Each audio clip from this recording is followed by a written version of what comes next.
show you my new project that I'm So keeping with. we were just talking beforehand for anybody that's just tuning in about Devin's got a little bit of a boomer Karen neighbor problem going on. Mm-hmm. I had this big green ash tree. It got struck by lightning or something. It was splitting down the middle, leaning towards her property. And right after I move in, she's fucking bitching about this tree, how it's going to take down her house and stuff like that when it falls. It wasn't tall enough to reach her house. Then she's like, it'll take down the power lines. It's not tall enough to reach the power lines. It might hit your mailbox based on the way it's leaning, but I'll buy you a new mailbox. Took it down this Thanksgiving fucking day. Took it down because she was bitching about it. I was tired of hearing about it. And then chopped it all up. So it's all sitting in the yard. All the branches are in a brush pile and stuff like that. And all the logs I'm stacking up so we can start drying them out to use for firewood and all this other shit. And she's now bitching about the brush pile. It's like the whole reason I took the fucking tree down is because you were fucking complaining, and now you're gonna bitch about the brush pile. So well, didn't the brush pile result from the tree? Yeah, exactly. Because it's a tree she wanted down. I was perfectly content leaving it. So she wanted the tree down, not the brush. Well, the thing is, it's an ash tree for one, and it missed the round of St. Cloud coming through and cutting all the fucking trees down because the emerald ash borer. And so this one didn't get cut down for whatever fucking reason, and it's absolutely infested with ash borer, just wrecked with it. Well, now they're burning. Yeah. So best thing to do with bugs. That's right. So I got the brush pile. I stacked like half the wood. I got the brush pile out there. I waited till dark and I dumped a whole bunch of used motor oil on it, and it's just going to town out there. Looks like you can take used motor oil to like any auto parts store and they'll recycle it for free. Yeah, but how am I supposed to use it to start fires then? This is a good point. It works really good for starting fires because it doesn't flare up like gas, and I'm not going to do anything with it anyways. It's gross motor oil. And gas still costs $4 a gallon. So you just save it. You save like a gallon of used motor oil to start fires, and you'll start a fire anywhere. Survival tip. That's a pro survival tip for all you bushcrafters out there. Well, I used to for the longest time. You save the motor oil and you put like wood in it, and it just absorbs all that fucking oil. And then you wrap it up or something like that, and you take that out in the woods with you. The second you touch a lighter to that, it just goes. It's like one of those fire starting logs. Well, do you want to hear good news, Devin? Sure.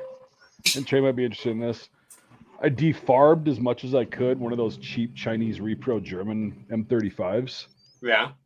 It was like the really jagged, squared, like really thin dip, shitty paint and everything. So here's what the result is. Look at that. That's actually really nice. Yeah. Nice. Yep. Like I put some nice apple green on there. Good. Yeah, I got the edges. I left the shitty liner in there, but it's not too bad. Hey, send that to Spartacus and tell him it's a real World War II helmet. Yeah, he might believe it. But yeah. Man, fucking douchebag. Well, you sent it to Dragon Man. Yeah, Dragon Man. I still get a fucking kick out of that whole exchange. I was watching that whole exchange fucking happen. That was hilarious. That guy's a fucking academic prick. I'm just reading it and just laughing my ass off the whole fucking time. Here's the thing is I wasn't even being my usual dick self. No, you weren't. That was the funniest part. Like, until he started just being a little cunt, and I'm like, you know what? Fuck this. Gloves are off. And then I made a video. When you have to tell somebody something though, or they like, I spent all this money on it and they got it, and it's like that's no. It was their stupid fucking. It was that video They're where expert. Indy's just shilling, reading the fucking teleprompter because that's how you make money on YouTube. Because they have expat Americans living in fucking Europe as their writing and research staff. Yeah, and so they're talking about the helmet, and they just one thing after another is just like fucking wrong or just like not good. And they've got a Spanish M42 sitting on their desk. Right. As not the even example. Close.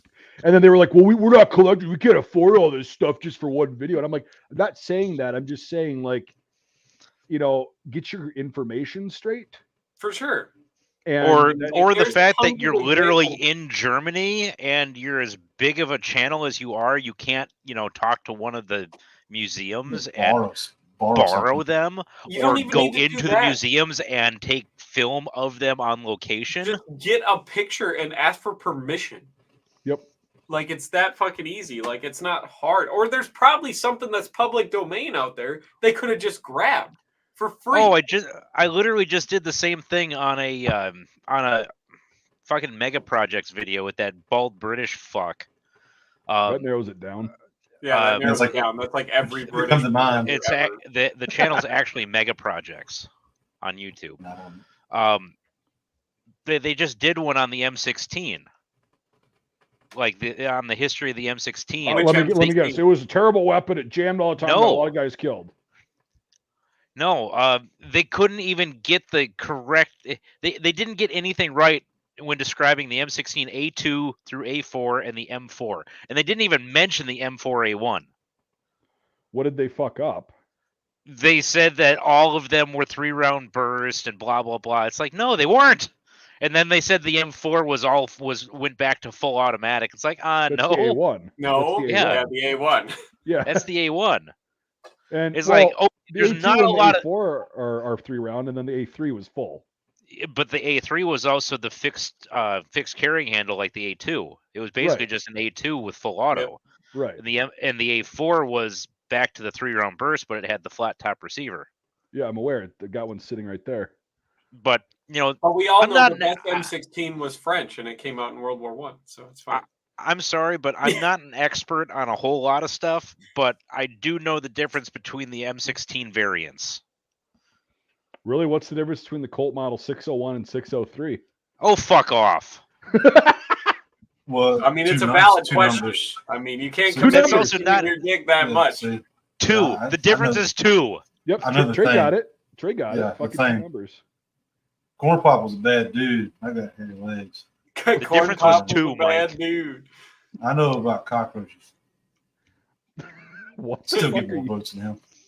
You don't know about Corn Pop? Corn Pop. He's a Well, I bad know dude. about Corn Pop. Yeah, he's Okay. the straight razor. He's a real bad dude.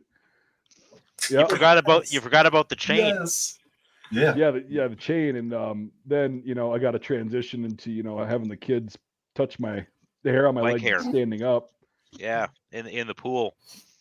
It's not Yeah. creepy at all. It just gets worse and worse. Anyway. Most votes in history, but yeah, I mean, it's just like that video. I wasn't even really mad. I was just like, you guys have a huge viewership. Like, get your shit right. Like, there's so much bullshit that gets fucking just spewed because of channels like that just spew it, and they'll never come out and admit they're wrong. I've been corrected on a lot of shit, and I've been like, okay, and then I make another video and I go, I was fucking wrong. Here's why.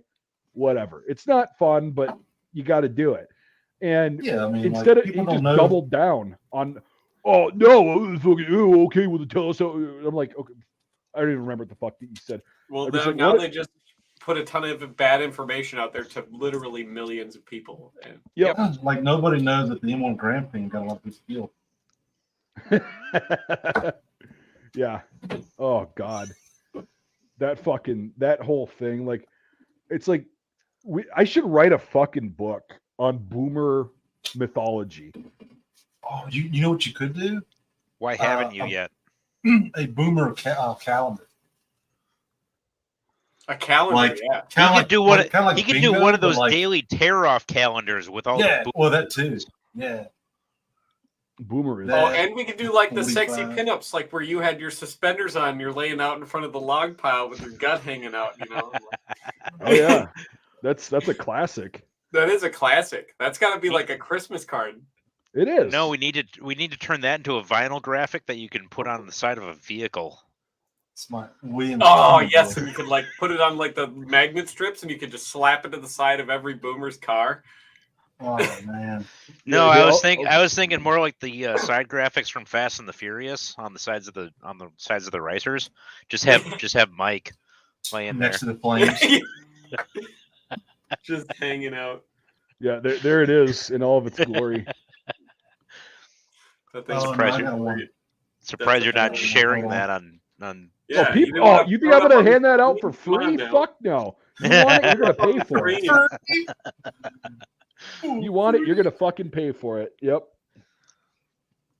That's fucking great. Yep. I've also got one that let's see if I can find this. It was a more recent one. Where the fuck is it? Let me go find this. This one's cute too. You guys will really enjoy this. But yeah, I mean that Stahlhelm, I don't think it turned out too shabby. No, it looks good. From what it I wouldn't started be as, able I to tell got the it. difference.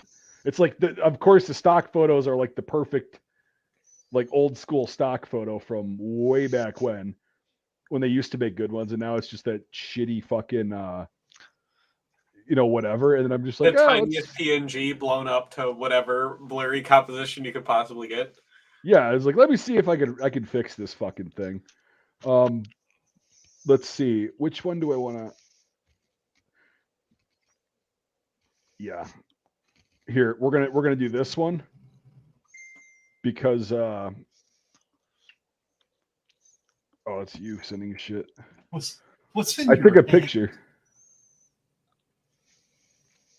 In the photo, what's in your hand? Is that a gun or? In the Christmas card, Yeah. it's a Jennings 22 that's painted tiger stripe with Cerakote. It was one of my friends. It would fire one round and jam. Yeah, it was a Jennings piece of God. shit. 22. Yeah, You mean it would actually fire one round first? yeah, it would. Wow, That's that's my actually that's that's my actually maternity really photo. Oh, that's that's actually perfect. really good. Jennings work fine. Yeah. Why didn't your wife get behind you? One round at a time. Great. Because she was taking the picture laughing. Rightfully so. Yep. Yeah, it's a very, very moving picture. But yeah, people have to pay for that one as Oh well. boy. Yeah. Technically a This surplus just picture. showed Got the up. hat. Well. That just showed up too. Oh yeah. Oh, is that fucking Bert Kreischer? Yeah. God, I can't stand that fucker. He's fucking hilarious. Oh I my love God. I love Tom. You are such a Segura. fucking boomer, Jake. You are such a fucking boomer. He's got some funny stuff, but a lot of his stuff is not funny. His fucking one thing is the machine. That's it. That's It's- all No, it he's is. got other become- stuff in that. It's what's become repetitive though. Huh? That's literally all I laugh at was the machine. Oh, Dude, have you that's guys all I've ever seen seen. There's one cave, a gallon of Kool-Aid. That okay, he's got like probably 20 funny minutes total where he's Oh, not yeah, just being that's obnoxious, true. And an obnoxious fuck like a child. most of it's the machine. Yeah. Yeah, it's just fucking annoying. Goddamn fucking camera. Oh, I know that this fucking thing does that all the time. It's really It's annoying. the fucking Logitech. It's all about where the lighting is. That's what fucks it up. Yeah, exactly. I'm surprised this thing hasn't fucked up. So Smitty, what's your big project you were bragging about? Making some chainmail. Look at it. You made that? It's That riveted. takes a long fucking Yeah, time. dude, my fucking fingers are like shot. Yeah. So each link is linked, and then you've got to like put the rivet, and then And in it, yeah. you know, squash it with the rivet tool. Oh fuck. Yeah, it's slowly coming. I have not finished it yet, but it's coming along. Just Yeah, the it's shits and looking giggles good. thing. How much Yeah, does the it weigh shits and so giggles far? thing. Not too much. It's a good thing So you far, don't I'd have say this is hair. probably maybe 5 pounds. Yeah. So not unbearable. Like if you're wearing it, you won't see a difference. Yeah. It's a good thing you don't have hair. Otherwise, that would have hurt sliding it off your head like that. I was looking for a beanie because it was sitting in the car because I was doing it at work.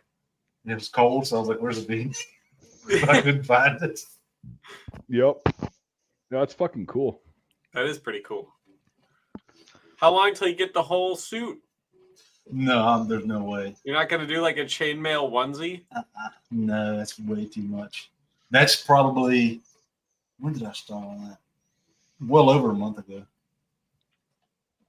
So this is probably the hardest part because you've got to start on the top, and the easiest analogy is like a baseball cap. You do 5 triangles, and then you add the triangles together. Me being my first time putting it together, I didn't realize it until I was putting it together. 2 or 3 of the triangles were in different patterns. Well, same pattern, but different weaves. So that way it gets like the curve to it correctly because all the links got to like lay against Well, each other. like once you get down here to the bottom, you can see like they all line up together. Yeah. Like this goes this way and this goes this way. Up here, you can see in certain areas where it doesn't Different line directions. up. Yeah. Yeah. So when you go to bottom, they're instead of laying together like this, they're like this. So you have to kind of manipulate it. So live and learn. That also was the first time I did it. Just for shits and giggles, because the rapture's coming and I'm going to take back Jerusalem here soon. Yeah, it was funny on Thanksgiving. I saw my cousin. He's in the military. He's a Cav Scout, and I was like, "Yeah, let me know how the weather is in Israel when you go there." Fucking Israel. Dry. I don't think Israel really needs our help. They seem to pretty much got it figured out down there.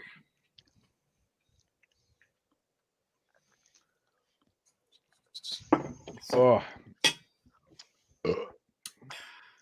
fuck. Oh So yeah, other we're than still the doing fucking good. the Stahlhelm or the chainmail, anybody else got cool? Any No, cool just projects guns, going but on? I can't show those, so we're Yeah, good. of course. All of Bought my a couple- projects are outside. Wow, that's funny. Yeah, fucking Christ. Bought a couple guns, but can't show them. YouTube. You could talk about them though. Point at them if they're in camera range. No, because they're handguns. I don't have any that I have. Oh, What did you get? You can just talk about it. I got a Sig P239. Nice. I got a Swiss 1906. And you've already seen the M24 Mosin. That's there. Yeah, that's about it. These came Cute. in yesterday.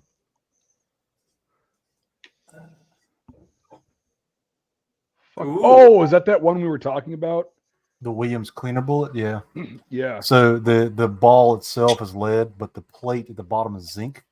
Yeah. So when it slams into it, it doesn't clean the gun, but it does. Like it really Probably does scrape help. some of the shit out at Oh, least. Some of yeah, the a lot. fouling. Yeah. A buddy of mine, Matt, me and Nate's buddy, he puts that in for the last shot he's going to fire, and it really does help clean. You find a lot of them. That one guy I follow on YouTube did a video on it. He believes the reason so many of these are found is because people thought they were bad and threw them away. I was gonna say, no isn't shit. that the one that people hated? Yeah. The cleaner bullet? Yeah. Yep. Because the idea is his theory is modern day, you go on patrol, you load your rifle, and then you get back, strip the magazine, rack your round. That you have to pull the ball out. So you have to put a screw in your ramrod. Oh yeah, you got to put the worm down there, and you got to run it into the bullet and yank the thing out. Yeah. So once you ran that home, it seats that cone or the metal plate into the bullet, and it's even harder to fucking pull out because you just spread the lead out. Yeah. So a lot of guys are like, "Fuck this bullet, I'm not carrying it." But in actuality, it's more accurate. It's cleaner. So that's cool to use zinc because it's still soft enough, but it's got a 220-degree higher melting point than lead. Yeah. So it'll still flatten and shit a little bit. It'll be malleable, but it won't melt. That's pretty cool. It's like a really advanced gas check. yeah, so it's his YouTube channel is full of good information. Like they had one, I think the British did. The bottom of the chamber had like an actual rod in it, and the idea is and the ramrod was stupid thick. That was Austrians. Was it the Austrians? Yeah, it was the Austrians, and they did it in the Lorenz musket, and then they ended up getting rid of them on later patterns of bullets. But they had a rod, and the whole point was to make it when you're seating the bullet to expand it to the rifle while you're seating it. So they had this fucking girthy, thick, heavy fucking ramrod, and you just slam the thing down, and it spread the lead out right you're there. taking Yeah. all your frustration out in that ball. Just, Yeah. then they would fire, and it would. Well, they sold a shit ton of them to like the south and the north. Well, and that's people- or you found out that the second Wisconsin actually carried those until like late Well, 1863. they had the 54 range, so they did not have that. They had rifle. It was 54 caliber. Oh yeah. Oh, so they had a different. So this is an earlier one. It's, This it's is basically one for like the Austrians went to the Lorenz. This is the one before the Lorenz. I forget what it was called, but yeah. They had basically like us. You know, I got a Springfield. yeah, and it Yeah, has no, no, weird, no. like 63. really pointed bullet. Yeah. Let's see. I'm trying to figure out which one it was, but Well, the Austrians have always been pretty good at manufacturing arms and shit. yeah, but the Lorenz, the thing that came before it was the one that they sold. They sold all those off to the United States first before the Lorenzes.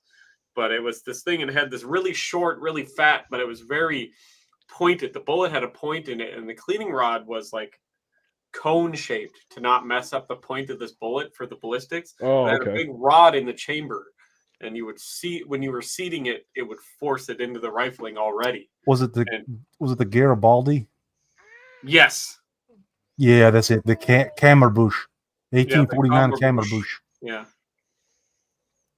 I'll send. They the called video. it the Garibaldi, but it wasn't. Had nothing to do with Garibaldi. So, yeah. There's the video. So he makes ammunition for all this stuff too. He's an ordnance officer in the reserves. Good dude. Yeah, the 1849 Kammerbusch. I Oh, showed this you- dude. Yeah, Yeah. Yeah, I've seen some of his shit. He's pretty cool. he's a good dude. Yep. I've showed y'all the one with the gun cotton. I didn't know about that till he posted. Yeah, it. the first smokeless powder. That's awesome. The Austrians were really cool. Like I tell people all the time, it's like remember in like 1905, Spitzer boat tail bullets became a thing. Austria's like, nah, we're gonna make a bolt that explodes when it hits somebody. Oh yeah. So, yeah. So come again? What? Oh, really, Bob. So basically, they nitrate paper around a wooden rod and the bullet, and you don't have to ram the bullet. You just throw it down the barrel and pop.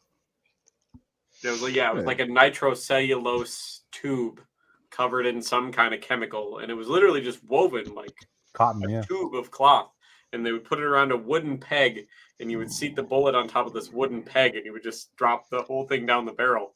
It would woof go first smokeless powder. Fuck. Nitrocellulose is also very unstable. It's fine. Mm, The cotton made it actually surprisingly stable. Hi.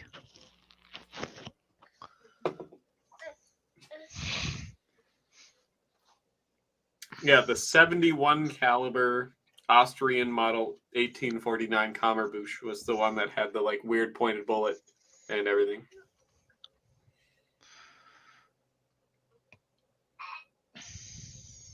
So Oh, yeah. yeah. Yeah, there it is, the gun cotton.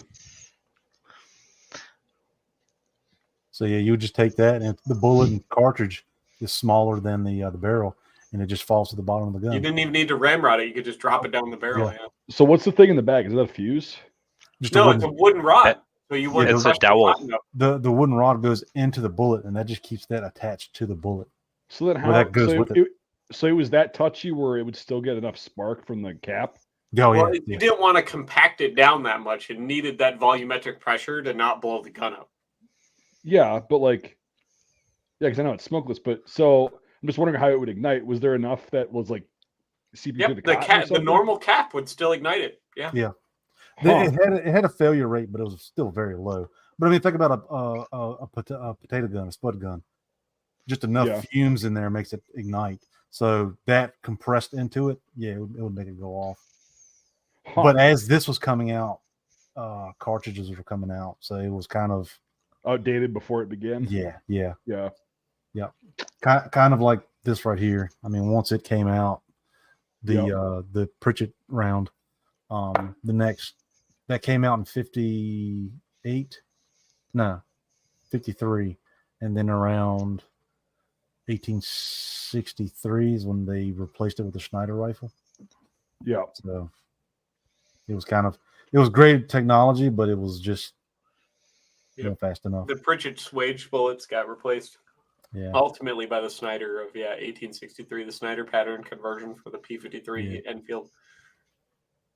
And then we had the Henry and the Spencer. The nice rim fires, the early rim fire lever guns. Yeah. Fucking Henry rifles are awesome. Spencer's better. Did you hear that Henry's coming out with the revolvers Hey, now? is Spencer still around there, penis? Yeah. Really? Never seen one. It's back there. No, I'm saying the company. Fuck stick. Because he only made one rifle. He was like, "This is all I want." Right. Who? The U.S. government never officially adopted or bought any Henry rifle. Yeah, I know. Yep. Ironically, but it's more prevalent. Which is because it was like one of the best designs of the time, but that's probably why.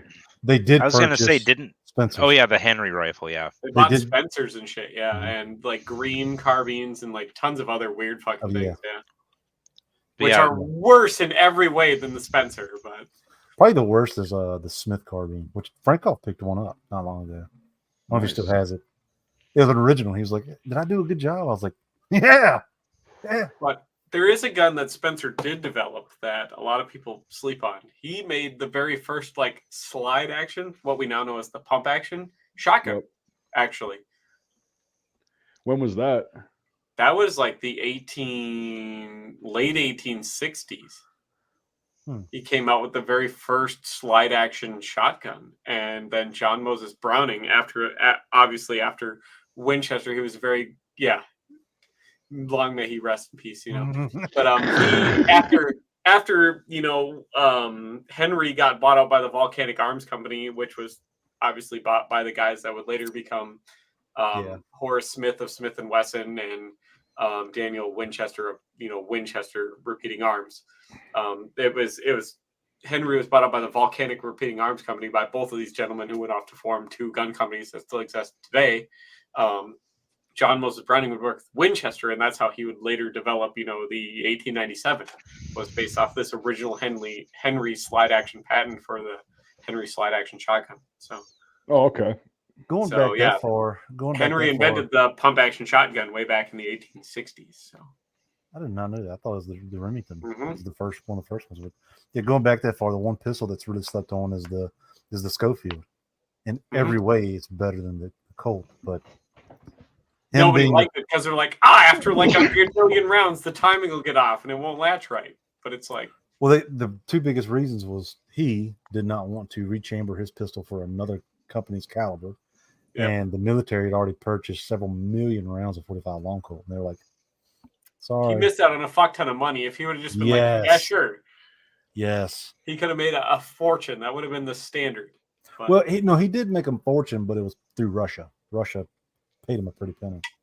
Yeah, the number 3. Yeah. Well, and that's what inspired the British whole system that they would adopt in the Webley and all this other stuff. It became the thing. So. Yeah, when you sneezed, I thought you were like shot in the head or something. No, I was frantically trying to hit the button, the fucking mute button. I was frantically, as it was like, it was one of those that just fucking was there. Figured your wife could be like a slingshot. Like, got him. Yeah. Dude, I was sitting there. I'm like fumble fucking and trying not to lose my skull. Yeah. That's why I like this, because the microphone mutes when I just. Oh, it didn't matter. I was turning my head. I didn't make any contact with my fucking headset until after it was done. Yeah. So I just keep my mic over the little button, and then all I have to do is click, and then bam. Yeah, it was quiet. I didn't really hear it. So whatever you did, no, I got the second one, and I just got my blowing my nose. I got that little fucking annoying little head cold that's going around. It's not COVID. Bad or anything. No, it's Jesus Christ. Yeah. No, it's just fucking annoying. Like it's barely. That's what the new COVID strain is. It's just mildly annoying. Yeah. Get vaccinated. I'm up on my 9th booster, so can't wait till the 10th. Yeah, 63. I heard the 10th booster is going to be administered rectally. I heard it's an anal suppository. It's about goddamn time. Yeah, it's gonna be great. I recommend it. Never mind. I don't want to get this fucking stream zapped. That's fair. You got to do We your. already Jared- lost a ton of people talking about black powder technology. Nobody gives a shit about black powder technology. yeah, but Oh, no, yeah. It's an easier thing to happen, though. The YouTube algorithm isn't even looking anymore. It's like they're No. talking about antiquated shit. We don't even care. Well, yeah. Well, my Christmas present to myself was I was going to buy one of the Peter Sully Whitworth. But reproductions. instead, you Where learned can how you to give get yourself a blowjob. Where I can you mean, get Wow. it'd probably be better than buying a Whitworth. But one? Where can you get one? well, no, Peter Sully just did another run of them not too long ago. Oh, They're expensive, but they have the hunting target version, and then they have like the military version. And I'm like, well, I want to buy the military version of the Whitworth, and because maybe what's I'll his take name? that out like muzzle loading one year. I'll take the Whitworth out because it'll just be fucking cool to take out. Paper cartridges. He makes the cartridges, and they're very, very ornate. I mean, it's like a 3-4 part process to like load this whole thing. It's like, Yeah, holy well, Peter crap, Sully dude. also partnered with Lyman to make molds, 1 and 2 cavity molds. But like the Which molds are one? The gone. original, or the Confederate? Huh? The original Whitworth mold or the Confederate mold? Because the Confederate is just a round ball or round bullet. No. It's The not ones that octagon. have so they have molds for the round balls, and then they have molds for that like weird octagonal shaped bullet as well. Okay. Well, yeah, it's not a ball. It's the Whitworth from England. I think they were prepackaged with bullets, like lubed and everything. Yep. But the Confederacy was like, yeah, we can't keep up with this. We We cannot can't make our sustain own. that, obviously. So- they were already paying in gold for the Whitworth. Oh yeah, it was like what I think back in that day it was like $20,000. Yeah, like $20,000 today's money? per rifle Yeah. with scope. Yeah. But the bullet's like this big, like it's 1.5 inches long. So the Confederacy, instead of making it octagonal, they just made it round like a regular bullet, just without any rings on it. And it but still worked. There's ones where you could get the original octagonal mold, so you can get the full what it was intended to be, which is like full stabilization. Is almost perfect. It's like to the day and age, it's like finding something that stabilizes a bullet that heavy as well as the Whitworth is still nigh impossible to do with modern day powder and stuff like that without having a barrel that's like 50 inches So yeah, long. the video I just sent y'all, he talks about it. He's like, even to today's standards, it's like sub MOA. It's literally the perfect top of the apex that you can achieve with a gun. It was the epitome of what you can do with a black powder cartridge. Yeah, You it's can't get better ballistics in a black powder gun other than the Whitworth. It is the closest to the apex you can get. And even smokeless powder guns haven't been able to perfectly recreate that. Its biggest downfall is that you got to clean it like every 2 shots. Yeah. You have to clean it every like 3 or 4 rounds. Yeah. Yeah. So, but I'm like, I was going to buy one of the nice like David Peter Sully reproductions of it because they're like $1,400. Yeah. Peter Sully is like Cadillac of fire or black powder right now. Yeah. And I was like, that would be awesome to take out hunting one year with like the fancy. Dixie Gunworks has the Peter Sully Lorenz in stock, 1854 Lorenz in stock. Yeah, only like what, 1,400? 1895. I was gonna say Peter Sully guns usually go from 1,400 to like almost $3,000. Dude, I That's bought Dixie my Gunworks. fucking Benelli M4 for $1,800 fucking dollars. Like, Yeah, but like to be fair, they make a really nice gun. The wood's really nice. The Yeah. metal's all finished good. oh no, and that's the thing is like when Smitty and I were talking about like what it would take to well, Jake was on that for too. Like Yeah. what it would like what the second Wisconsin in the Civil War was carrying up through Gettysburg. He goes, oh shit. Well, they were carrying the 54 Lorenz, and I'm like, oh, that should be easy to find. He's like, nah. Well, it's easy to "Nah." find. It's just not cheap. They made a bunch of repros, and they're like, there's a ton out there. But they're just expensive. $1,800 fucking dollars. You should put one together, though, 1895. Mike. Come on now, put a Civil War impression together. Well, yeah, that's the goal. But if I spend that much, my fucking impression's gonna have to wait another 5 years. That's fair. I was like, I could put a first Minnesota impression together, probably. Yeah, they didn't deploy though. Yeah, they had sticks and rocks. The first Minnesota? Weren't they at Gettysburg? Smitty, Pretty sure they were. I'm pretty sure Minnesota was not like involved with. They only raised like 2 regiments, the first and the second Minnesota, but I'm pretty sure Maybe. they combat deployed. Well, because I know they were First having some Minnesota problems. Infantry Regiment. I know they're having some problems back home with the native type people during the Civil War. They were so- murdering a lot of Indians at the time. That was the thing. Yeah, well, They were at Manassas. They were Yeah, in they the did Peninsula combat deployed to a lot campaign. of places. They were in Northern Virginia. They were at Gettysburg. Yeah. I fucked It's like that the up. first Minnesota. I thought they went fucking like literally all the big battles you can imagine. They were there. Yeah. Yep, they were at Bull Run, Antietam, Gettysburg. Everywhere. Every big battle. Look, I already first said Minnesota you were was there. fucking right, Devin. Jesus Christ. Oh, we should show. Dude, We should, I think maybe he wants you to suck him off or something because Yeah, I'll take it. obviously an Oh. apology isn't enough What for are, him. what are we That's right, supposed to so- show? we should show that thing I sent y'all. The Tobruk bunker mortar. Oh fuck! Do you have the picture? Just share your screen. Yeah, share your It's on my screen. phone. So hang on. I don't know how I would do that from here though. I guess.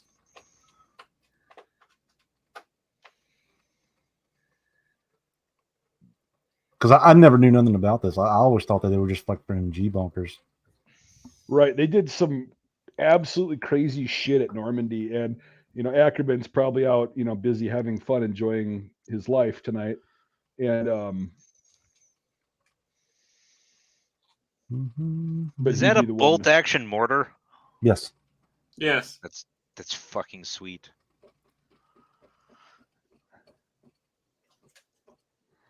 you want to share your screen, Smitty? I'm lazy. I got too much. Yeah. shit. Hang on. I'm trying to. There we go. The French 50 millimeter fortress mortar. Heck yeah. So this guy was reproducing them, but Yep. the Tobruk itself, I thought it was just you get out, you fired your MG, but that's what they were for. It was for Yeah, these. for mortars. Yeah. Yeah.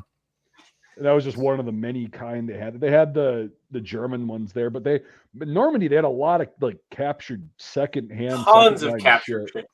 like French and Czech and Polish shit. CB-26s. Yeah, French, They Mass used Soviet Hotchkiss. shit. They used Yeah. Hotchkiss turrets as bunkers. Mhm. Yep, they used a lot French of Rebel Hotchkiss machine turrets. guns. Fucking, it's funny because Maxims. yeah, they used Polish and Soviet Maxims. Yeah, they used everything that was like second line, second rate. So that's why I wish Ackerman was on right now, because it's funny because at Omaha, there's not a fucking account of any MG42s being there they're all like Czech machine guns. Yeah. or 34s if they were German. yeah. Well, the And- MG34 was far more common anyway. Right. Yeah. No. The MG42 is so much better. Everyone likes it better, even though it's like a substandard 34. It goes burr. yeah. It's Hitler's buzzsaw. The only thing I will give it, I've had both. When it fires, it sounds Dude, like shut ripping up. metal. You're Yeah, fucking it's- cutting off fucking dingleton. I've had both and I've owned both. I'm more of a MG34 fanboy. The $34 is so much better than the 42. only thing I will give the MG42 is its tolerances are more wonky, so you can run it more dirty and more inclement weather. But as far as if I had to pick two, definitely MG34 Yep. because it Or goes the MG30. instead of brr. Yeah, Yeah, it's lighter too. yeah, very like ounces. It is actually lighter. The 34 is a little bit lighter, yeah. Huh. I Well, think the it's thing is, the very- 42 ended up being a little heavier, but at the cost of being much, much faster to produce.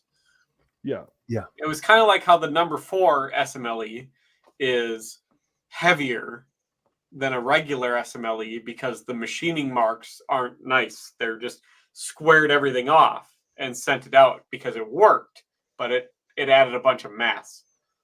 Yeah. Yeah, the 34 is definitely It was more versatile.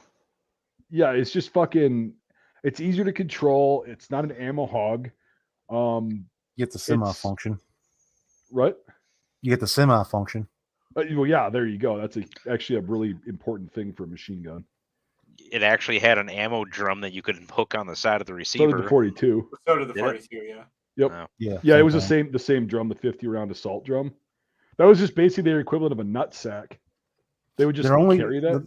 their only fumble that I think they messed up was the tripod. The Lafette didn't have a way to put an ammo can on it. If you put an MG in a Lafette, you have to Yeah. take the assault drum off. It will not fit. Oh shit! Yeah, well, the assault drum's basically like the equivalent of the modern day nutsack, right? It's just a True. starter Well, belt. like you sneeze on a 42 and it's gone. Yeah, but still, it's 50 rounds to start it before your AG can get up there. Oh yeah. So, but yeah, I mean they're. But they really, Go they ahead. really messed up with like nothing. The only thing that's interchangeable is the belts. That's it. The Right. anti-aircraft Yeah, sights, boosters, buffer, nothing is interchangeable. Which I understand. I mean, they did improve a lot of shit with the MG42, but nothing is interchangeable. I thought the stock was interchangeable because you could screw the stock on. Mm-mm. They're completely different. Really? Yep. Even the triggers.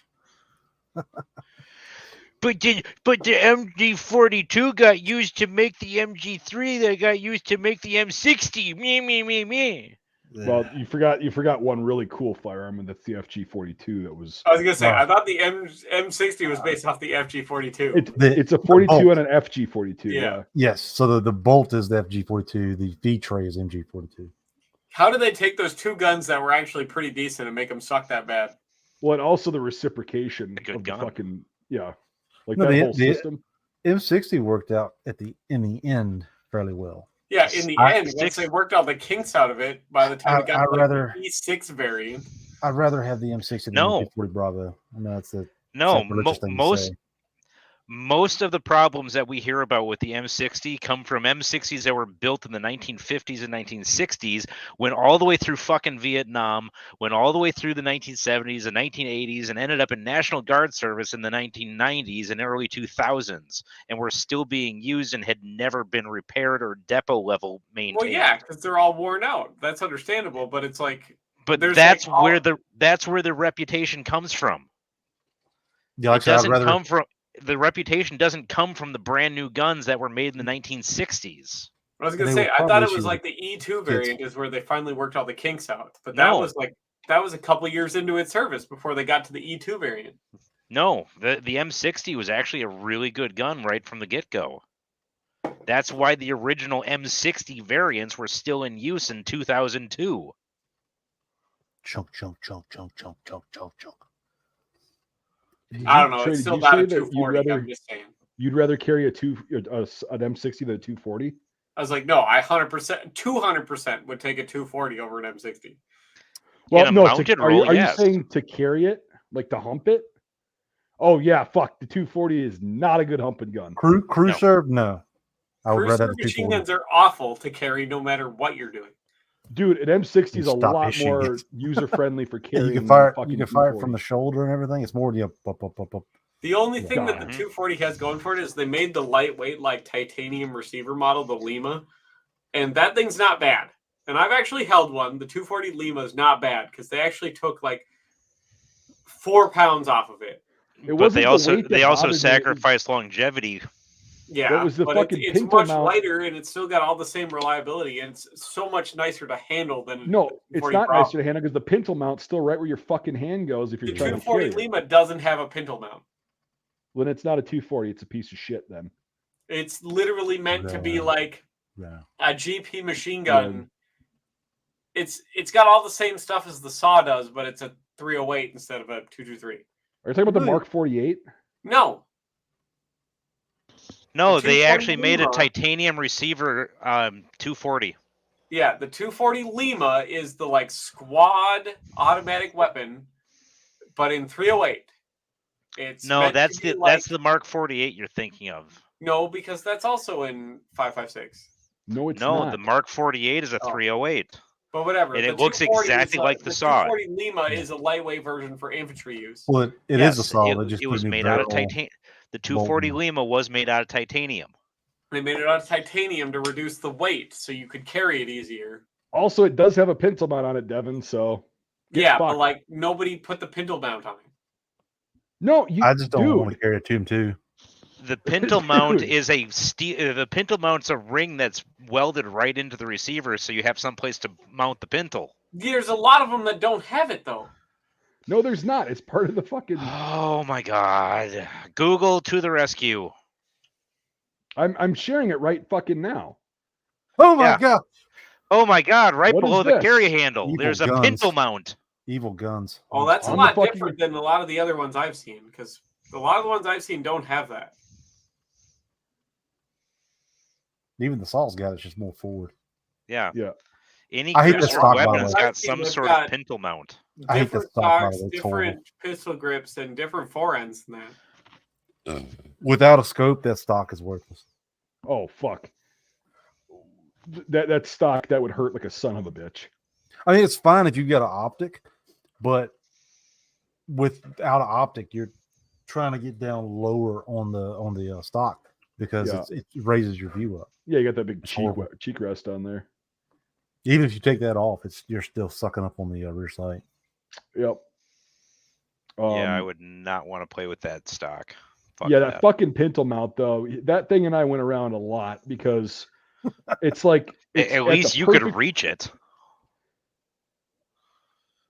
Well, yeah, but that's not good because that's exactly right where my fucking left hand would sit when I was carrying it. Yeah, But it's like too far forward. It's fucking like fucking bitch. It's too uncomfortable, and then like holding it like this is not conducive to a good time either. It was just fucking. You just can't win Yeah. with that. Other than that, that machine gun is my fucking favorite machine gun. Yeah, in a mounted roll. Yes. Right. Take the And fucking I've- pintle mount off there, or make it more forward, and it's fucking great. But But I've gone round and round on this. The 240 in a mounted roll is the far better machine gun in all categories. In mounted rolls only, though. In dismounted infantry rolls, give me a fucking M60 all day. Yep. I don't care if it's slower. I don't care if it's 70 years old. I don't care if it's worn the fuck out. I don't care if you can't close the feed tray cover with the bolt forward. I will take an M60 every fucking day if I have to be dismounted with it at all. But it's heavier and has a pintle mount. I don't fucking care. I can Yeah. shoulder an M60. M60 doesn't have a pintle mount. Yeah, the M60's got a pintle mount. It's I got was gonna pistol say, they made pins. versions with the pintle mount, I'm pretty sure. It doesn't have the holes. It has the pins because it sets into like the claw.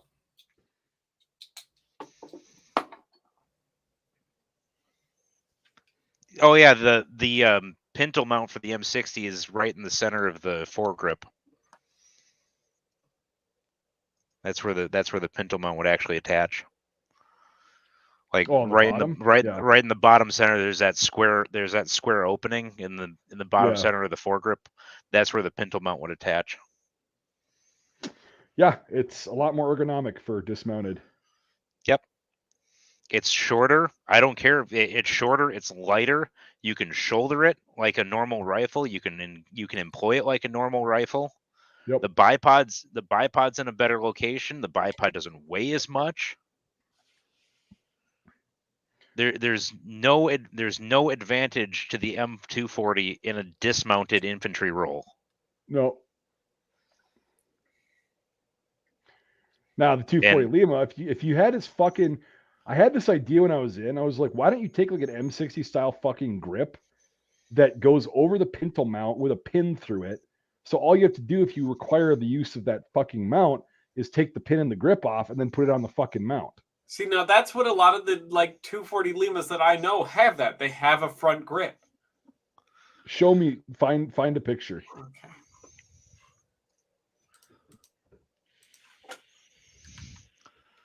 I'm gonna share this tab real quick.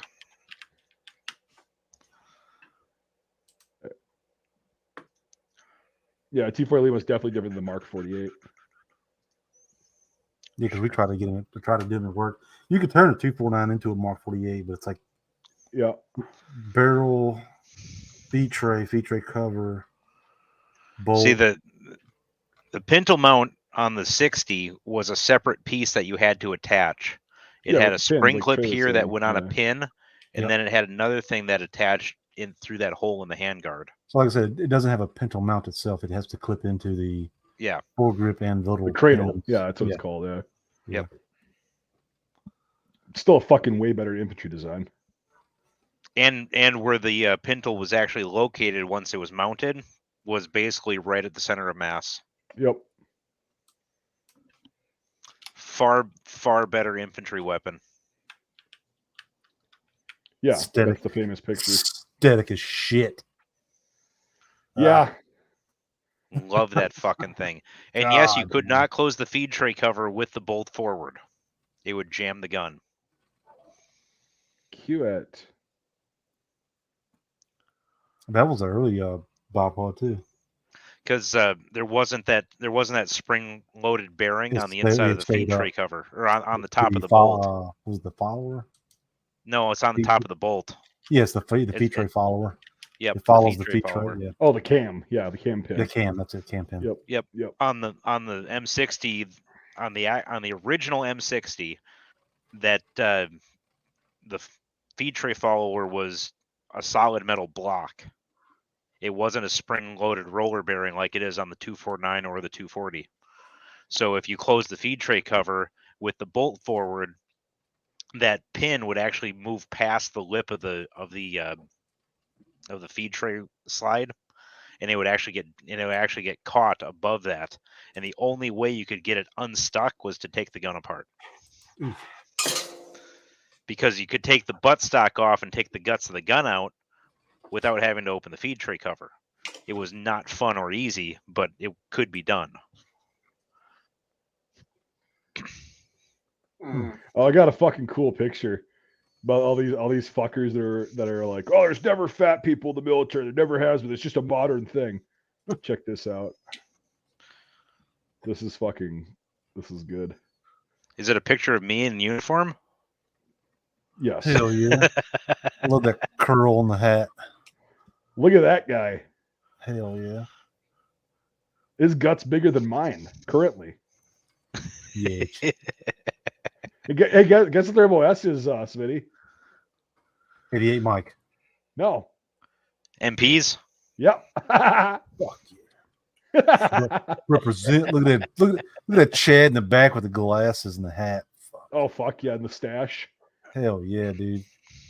Yeah, he's got Guy's some rocking. fucking. Look at that charcuterie board, man. Look at that shit.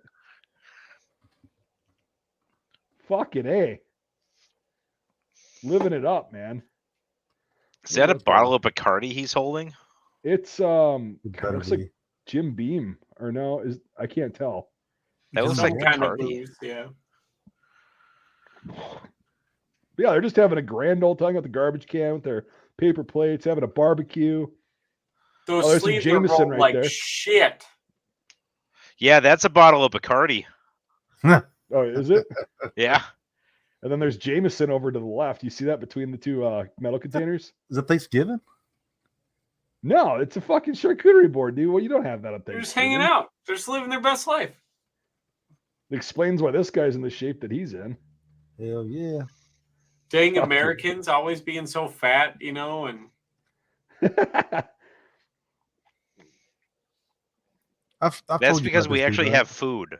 shut up, okay? I know. You zoom in a little bit. right? Oh, you can't. Yeah, there you go. Was that an Hold down M79 control and use you your just scroll that wheel. guy's holding? You're good right there. So it's an M79 that they've cut Oh, off. He was Task Force Idaho, and then you've got the I can't remember the name, the XM grenade launcher. Yeah, that fucking Yeah. yeah. So this is 203 predecessor. this is John Stryker-Meyer. He wrote the book Across the Wire, and it's a really really good book, especially if you're into Vietnam. He has like one whole chapter of just about the shit they carried, like the gear. But he was does it. unconventional.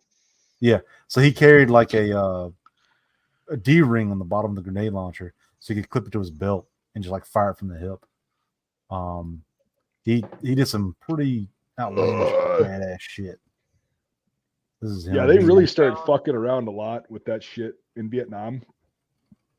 Although like weird modifications for weapons and stuff. Oh yeah. He said they went to the local seamstress and had their own vest made how they wanted it. Yep. Not bulletproof at all. Just No, I it's a want my- tack vest. Yeah, I want my K-bar up here. I want my 45 over here. Well, they also would do that with they would get because tiger stripes were never a military issue thing. They're always locally made. And sometimes they would get some money contracted and they would buy it for a fucking unit from the government, but it was never like it never have an NSN.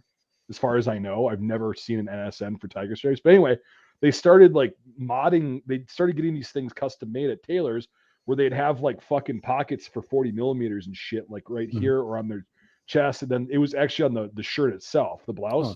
And then they started putting the slanted pockets up here like we have now. Yeah. They started doing that shit, and they would because they would take the bottom pockets off because they're like, we can't get to it when we got our belt and shit on. And so they started putting pockets all over. Like they had one that had like a fucking holster for 1911 right here, your knife up here. And you sometimes you find these, or people will, or they have found these things that they just got left there, or they got given to the next group or whatever. They're like, here, this worked out good for me. And then they just fucking left them there. So these people will find these old vests and shit. There's like grenade pouches and whatever just on the shirt itself. It's fucking awesome. And then they had those flicks made, those fighting load carrier vest things. And then they figured out that, yeah, like a vest like that, like an LBV is a little bit better than load bearing suspenders and shit. If you're doing that kind of stuff, which is why, I mean, they went to the LC2 system, like with the Alice system, which is my fucking favorite, actually. That's my favorite gear the US has ever put out. To be honest with you. Great, yeah. Oh, dude, LC2 is fucking fantastic. Yeah, he said in his book that he, instead of using the magazine pouches, everybody would go with a BAR belt because instead of getting 3 mags per pouch, you get 5 per BAR pouch. Yeah, you put the one on top flat. Yep, exactly. Yep. Yeah, he said they couldn't get. They were so far north, they could not get imported 30 round mags. They could only get the 20 rounds. Yeah, and the 30 rounders at that point were all private purchase. Yeah. And so you had to get it through the mail. You had to order it through the Sears catalog or whatever the fuck you got it. And they were very fucking faulty. And most of the accounts that I've read about of guys that were mostly unconventional, a couple like Marines and Air Force guys have talked about it, but it's mostly unconventional troops. They would buy a 30 rounder and they'd test it out, and then that would be like the one they carried around for contact, and they would just dump that when they got into contact, and then they switch to 20s and they would save their 30 in their pocket. That's the only reason they carried them. They couldn't get a lot of them because they're expensive, and they wanted everybody to have at least one. Yeah. So they would just fucking use that as just the okay contact, and then while everybody was getting up online and shit, they would just dump the same amount of rounds that the opposition was dumping at them. So it kind of evened out. And that's why they started, the military started considering like, okay, we want to go with a 30 rounder, but we need a reliable one because a lot of them weren't reliable. And so they went with the stamped steel and aluminum ones that they went with? Well, yeah, the Stanag, the lovable old Stanag. Yeah, but well, I mean, the fucking Vietnam magazines aren't much better. The 20 rounders? Yeah, nice. I actually had one of those, and was that first or second deployment? I actually had a 20 rounder. So did I. I brought one over, and an NCO that fucking stole it when we got back. So I know who it was. You had one of those clipazines, the Stendo? The best part is where you take the 20 rounder and you plug it into the side of the saw. I did. I did. It was fucking awesome. It worked great. Yeah, there's the chapter. Stuff we carried. Stuff we didn't carry. Yeah. And he's got I don't know. So he said he carried. Are you dying or something? No, I mean, yes, but also yes. So there's the old. Yeah. Is that a fucking high power? Or is that a 1911? That's a carbine. That's a high power. I was gonna say that's definitely a high power. Yep. That's it. That motherfucker a high point. They're problem solver. Yeah, 40 cal problem solver. They're my problem solver. I'd be getting mine as cut. Shit. But yeah, it was cool. Like reading the book is really like they did some sketchy shit. Like I said, he puts the 40. You clip it onto your belt, so it just dangles there. And when you get in contact, you dump your rifle, swing it up, and you just fire that bitch. And go back to town. He said they fire like 1,000 rounds a day for training. Yep.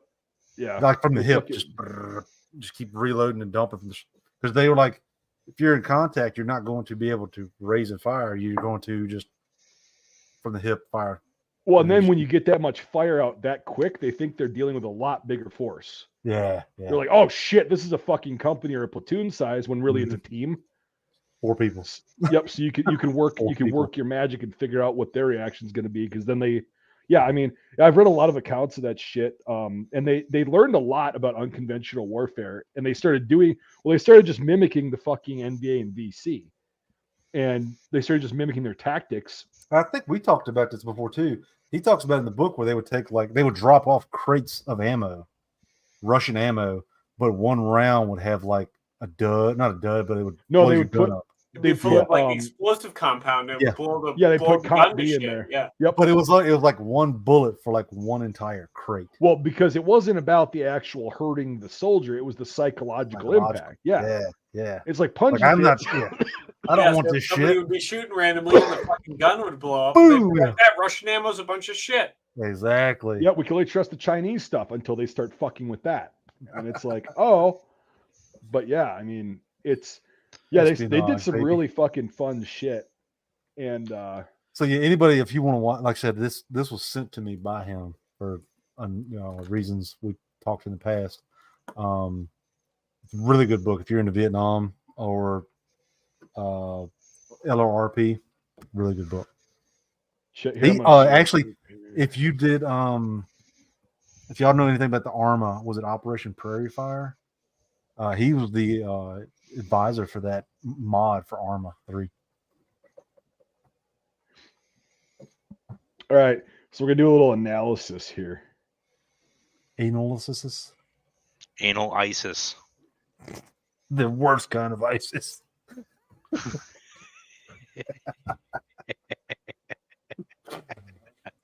Or the best kind. It's like that one meme video. It's like rapist, and it's like there's only thing worse than a rapist, and he rips off his like child. He's like, a child. He's like, no, child rapist. He goes, So they got an M16, an M1, an M60, 230 caliber ammo cans. that's a brick. Where's the M1?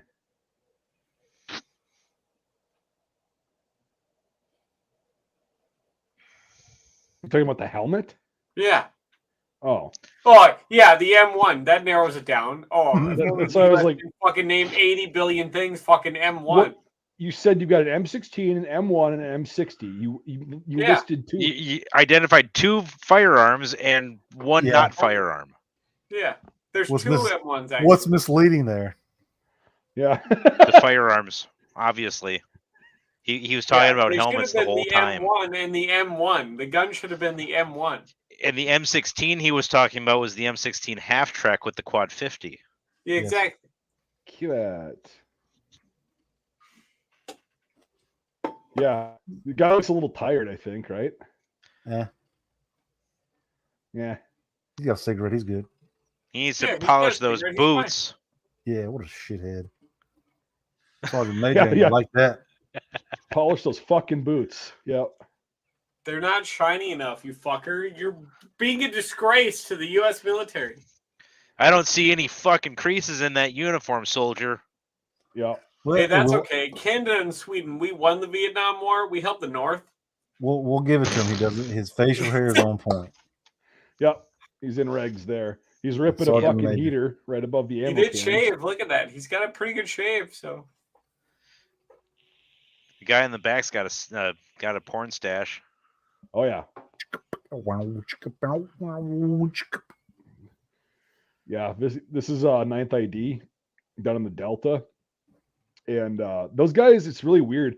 They packed pretty fucking light.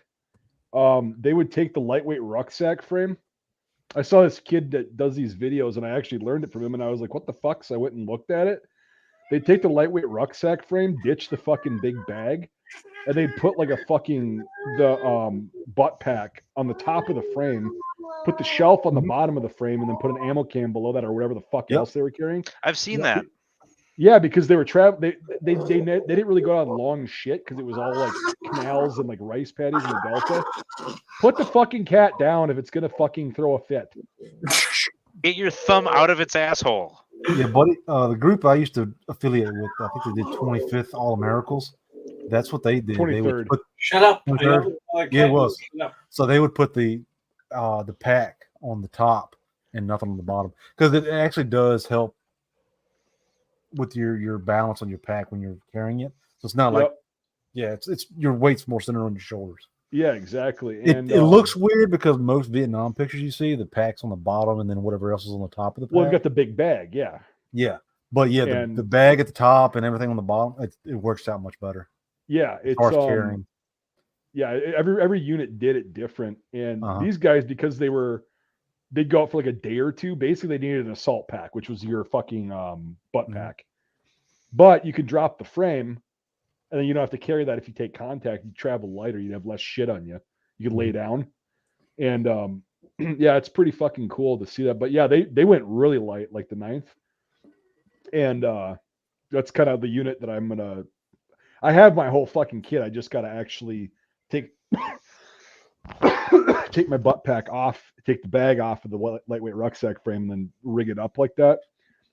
That's how we did ours. But the only difference, I guess, congruent thing with the rest of the units that you see in Vietnam is the radioman. His radio would be on top for obvious reasons. Oh yeah, for sure. Yeah, well, that's Everybody the thing, else is, will like, be on top. the RTO never travels light. No. Never. I tell people all the time, like if you're looking for a pattern 68 rucksack frame, the Canadian pattern 64 gear used a rucksack frame that was similar because they were actually designed jointly. And my pattern 64 rucksack is actually just off camera here, and it actually has a U.S. manufactured 68 rucksack frame on it. Nice. So, In the infamous words of Owen Wilson. Wow. yep, you can get them for. Well, here's the thing: people are charging stupid money. Yeah. Like Pattern 68 rucksack frame. $300-$400. But in Canada, plus. pattern 64 rucksack frames, which are the same fucking thing, are like $50. Now you're going to flood the market. Way to go. Yeah, but good luck getting the fucking The secret's The out. difference is you have to repaint them because the pattern 68 rucksack frames are all black. Black. So Black you have to repaint them. Black Candace Owens, everybody. Yeah. But like if you're looking for one, you can go to like ebay.ca and get one from Canada for like $50 and then just repaint it. So Well, that's probably $50 Canadian, which is like $1.32 American. I was gonna say it's like $41 US. Yeah. Well, now you're going to have some dickhead like selling them as originals. Like he's going to spray paint them green and scuff them up. And Yep. I And know you what I can got. get 100% original one, pretty much. Because here's the thing, mine's actually labeled as a US one, and it's riveted, which the Canadian ones are all welded. But mine's riveted, and it's an actual US one from like 1969. it's a And good year. you can get it for cheap as fuck. The best year. So Where were you in year. '69? Smoking dope and drinking wine. Just an outlaw. I don't need I don't know, that but in like shit. 2013, I had this piece of shit from the Vietnam War. You know, Thank like you for your valiant service. carrying that fucker around. You're welcome, my cervix. Yeah. How many? How Yeah, many if free you're ever meals did looking you for grab one, on? just get on one and Veterans just Day? paint it. You can get one and paint it. Smitty, how many fucking free meals did you grab at Applebee's on Veterans Day? Did you go and do the circuit where you go to different ones that don't know you were there? My Go to your little schedule's so class shit. A's or your Right. ASU rather? I can't even fit those anymore. My schedule's so shitty. I don't even know what days which. You man. didn't even go and do like the bang bang? Come on now. No.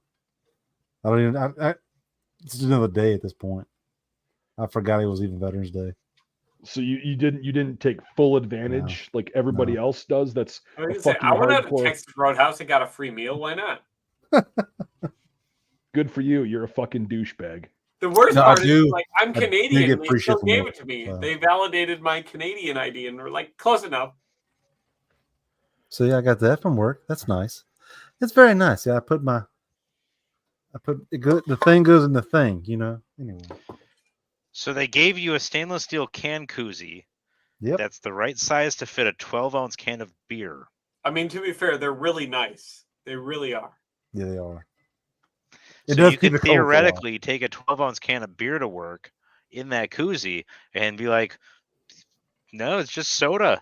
Yeah, it is, and I do it all the time. Shut up. We don't discuss these things on public platforms.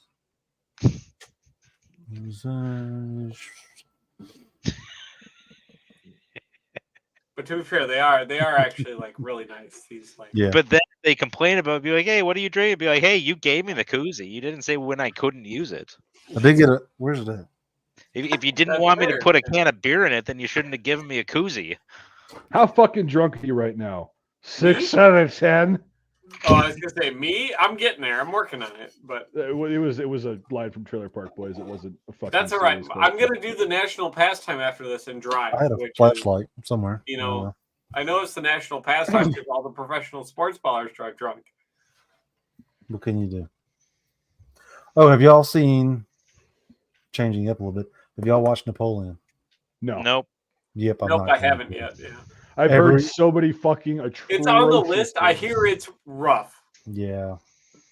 I had high hopes, and I should have known better when the last commercial came out and it had War Pigs as the theme song, and I was like, but yeah, from like even That's a stretch. even one of the famous painters for historical paintings came out. I was like, this is just hot garbage. One of my buddies said that like people was like walking out during the middle. Well, So- I mean, they made him out to just be like a psychopath, and Well, like Aren't we all? I was saying to Smitty, from what I've heard from critic reviews, production quality was good. Yeah, it looked great. The production quality of the movie was good. The acting quality was good, but they shoved Historically, the story was just bad.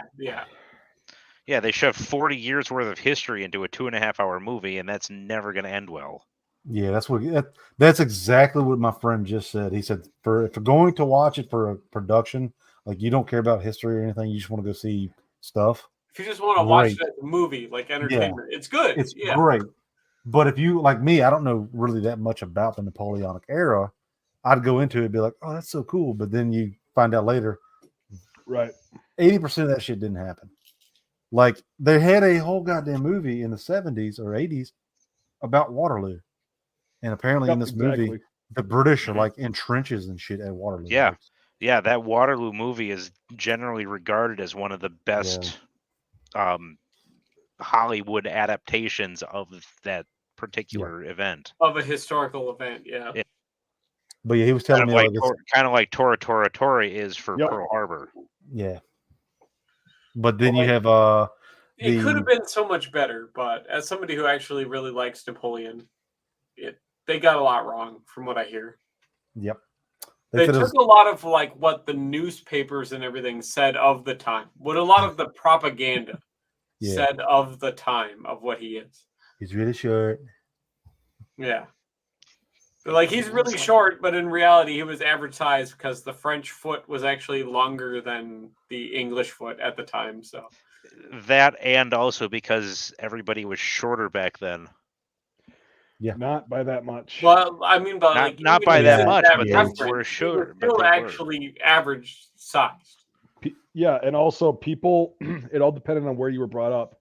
A lot of people in cities where they had less nutritional stuff and they had more disease at very young ages didn't grow to be as tall or as big usually, but people that were outside of cities grew to be the same size Yeah, that they where are he today. grew up, which was like on an island, a rural hodunk of the French Empire at the time. He actually grew up to be, even compared to Paris, above average height. Was he like 5'8" and something? He would have been like about 5'9" in modern Yeah. context. That Yeah. was like 5'8" and some change. Yeah, But yeah, I was gonna somewhere in say, between and that. that's about how tall I am. I'm 5'10", and Yeah. I'm not small in the grand scheme Short. of things. You know, well, I'm small. I'm only like 170 pounds, but like Midget. I'm Don't sell 5'10", yourself short. so You're good. yeah. So I'm not small, but I'm the average height of an American right now, which in the Small grand- Devon K, everyone.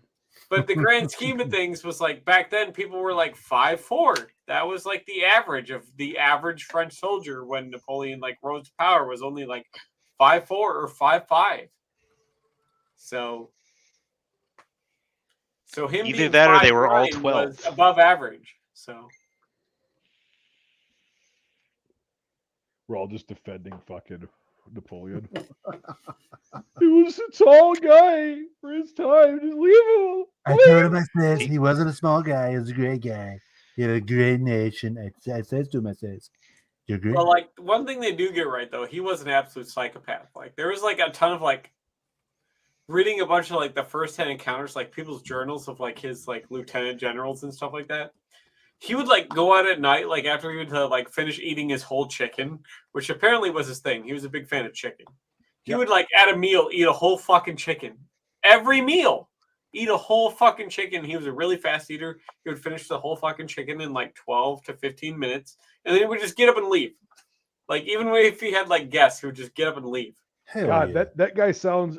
I could get along with him just fine then. Oh, he's a great dude. He's a psychopath, a lot like that. But like he would eat a whole roast chicken in like 15 minutes and get up and leave.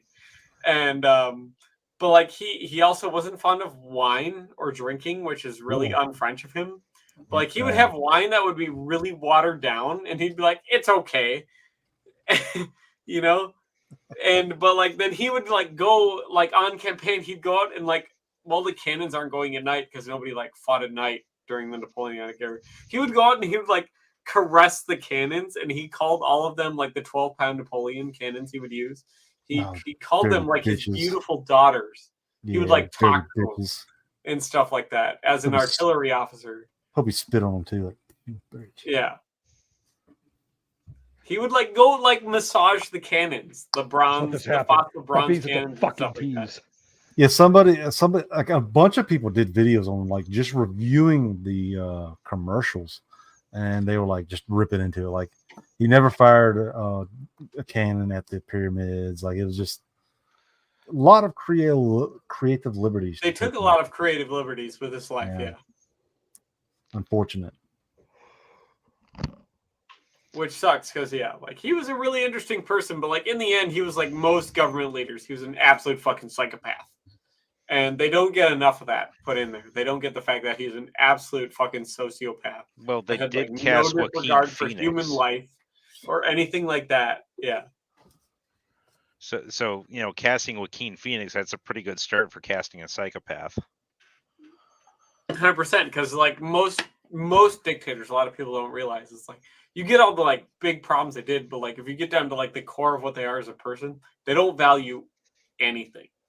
Oh, come on. Chairman Mao cared about his people on a deep and emotional level. So yeah, at least, the alive ones. In the movie, did they at least cover his fucking cleft lip?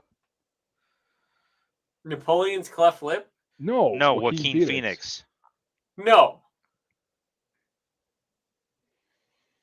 Yeah, but like another inaccuracy. Joaquin Phoenix does a pretty good job of like how the script read to portraying Napoleon. He could have done Napoleon really well if they would have done him historically accurately or as how they actually portrayed him. But like he was a fucking sociopath in real life. And a lot of the big world leaders, unfortunately, are fucking sociopaths. It doesn't matter what nation they're from. Like you look at Woodrow Wilson in World War I. He's a fucking sociopath. I mean, fucking Delano Roosevelt in World War II. He's a goddamn sociopath. Like a lot of these world leaders in big conflicts are fucking sociopaths, and they are, and they just didn't do a good job of doing that. Well, it was described to me once, like because psychopaths and sociopaths are one in this. They're similar, but one has got an extra chromosome, which is sociopathy. But it was described to me really well in school. Is like this professor goes, "When was the last time you blew your nose?" And I don't know, 5 minutes ago, whatever. And I take it you threw the tissue in the garbage can. Yep. They're like, and you haven't thought about it until I brought it up. You just whatever, right? Well, yeah, that's correct. They're like, that's how they view people and everything around them. Yeah. Is that last tissue you threw in the garbage can? That's how much they give a shit and empathize with everything. But I'm like, that's pretty fucked up. Well, there was a description of like, so Napoleon would only eat when he wanted to in real life. Yeah. And they would have chefs that would prepare whole chickens because that was his like favorite meal was chicken around the clock. So that way, when he was ready to eat, they would bring him one. There's at one point where he had the Ottoman an Ottoman representative visiting him, and an Ottoman representative was hungry one night. And it was after Napoleon would normally eat. This guy was in the kitchen. He's like, I'm fucking starving. Can I have some? And he had a leg and a wing of this chicken. And then Napoleon, after this guy finished eating, a couple seconds after this guy finished eating, was like, I'm ready for my chicken. They didn't have enough time to prepare a whole nother roast chicken for Napoleon. So they brought him this one with a leg and a wing missing. And he immediately before he ate pointed it out, how he's second to this fucking person visiting from the Ottoman Empire. And all this other shit. He made a big ass fucking thing about it in his journal. About how he's like, oh, I see how this fucking person's better than the goddamn Emperor of France and half of fucking Europe and all this other bullshit. And he made a big ass thing about it. Because he's a fucking sociopath. And it's a reality. He's like, you should have offered this guy some fucking food. You know? And he didn't, because he's a fucking sociopath. So when the guy took it on himself to go get some food, I thought he was a sociopath, though. he is a sociopath. But is he? I don't understand. Like, you didn't make it clear enough, I don't think. No, He I'm doesn't not care getting about it either. anyone other than himself. Really. I wish I had a video, but have y'all seen this before? Look at that Nope. thing. Holy shit. So they zip or not zip tie, but plumber Hose tape clamped. a grip, a pistol grip on the front, and they put the M60 upside down so it could feed better. This is like early war before they had the mounts and stuff on them. So they shoot with their pinky to so the bullets. He's got it kind of sideways in his perspective, but he's supposed to like hold it left hand up. And he's Yes, pulling they with his took the pinky. stock off of it, they put it upside down and just hose Yeah. clamped a grip to it. Yeah, so he's firing it like this with his pinky, so the bullets feed straight into the M60 instead of up and then in. So it was supposedly a little bit more manageable to fire, and he can literally hang out of the helicopter and fire down with the bullets going straight into it. Supposedly, I saw an interview with a guy. He was like, it fed better. It didn't have as many jams. Well, I suppose it didn't have that weird like feed tray lip that wants it to go from vertical to horizontal. You know?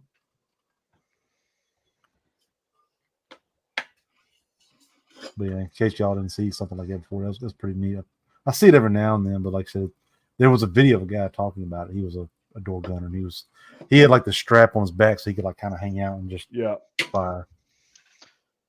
My middle school geography and history teacher was a door gunner in Vietnam, and he had some fun stories that he shared with us as middle schoolers. Like throwing a platoon of South Vietnamese out the fucking door onto a hilltop because they were taking fire. As you do. Yeah, as one do. He's sitting in the door and he's pumping rounds out with his M60, and all of the Vietnamese soldiers, the South Vietnamese soldiers, are just froze up in the helicopter, and they're hovering like 6 feet above this hilltop. He just reaches over with one arm, just grabs the nearest one, and just throws him out, and the rest of them just follow. What's up, Joseph? Look at that! I have a new member. Woo! Woo! It's fair. Golf clap. Paste. They say he's a Civil War kid. He's a Civil War kid. Look at that Right. outfit he's got. He's a little drummer boy. He's a little drummer boy. Wrong. Yeah, I'm surprised you haven't done your oh god, what's his name? His impression. Oh, yeah. I only saved that for special occasions. I love it. You know Yes. what's really good actually is just plain tortillas and scrambled eggs. I have a silo full of tortillas. I live in the Baja. You know, down there, Mexico, they have their property taxes. You know, if you pay in January, you get 30% off. If you pay in February, you get 20% off. In March, it's 10. And then if you pay normally, you don't get a discount. Now, why the hell don't we have a system like that in the United States? Now, are you paying for tortillas with this discount, or Well, why don't you tell me? If you're such the expert, why don't you tell me what I'm using that for? To buy tortillas? Is that any of your business? I don't think so. I bet you could do an impression of what is his name? Yeah, let's talk about buttered sausage. Where does buttered sausage come from? What the fuck are you talking about?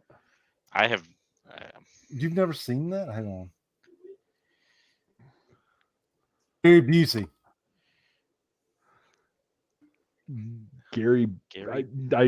I don't know the reference, so like I have to hear somebody a lot before I can start picking up on them.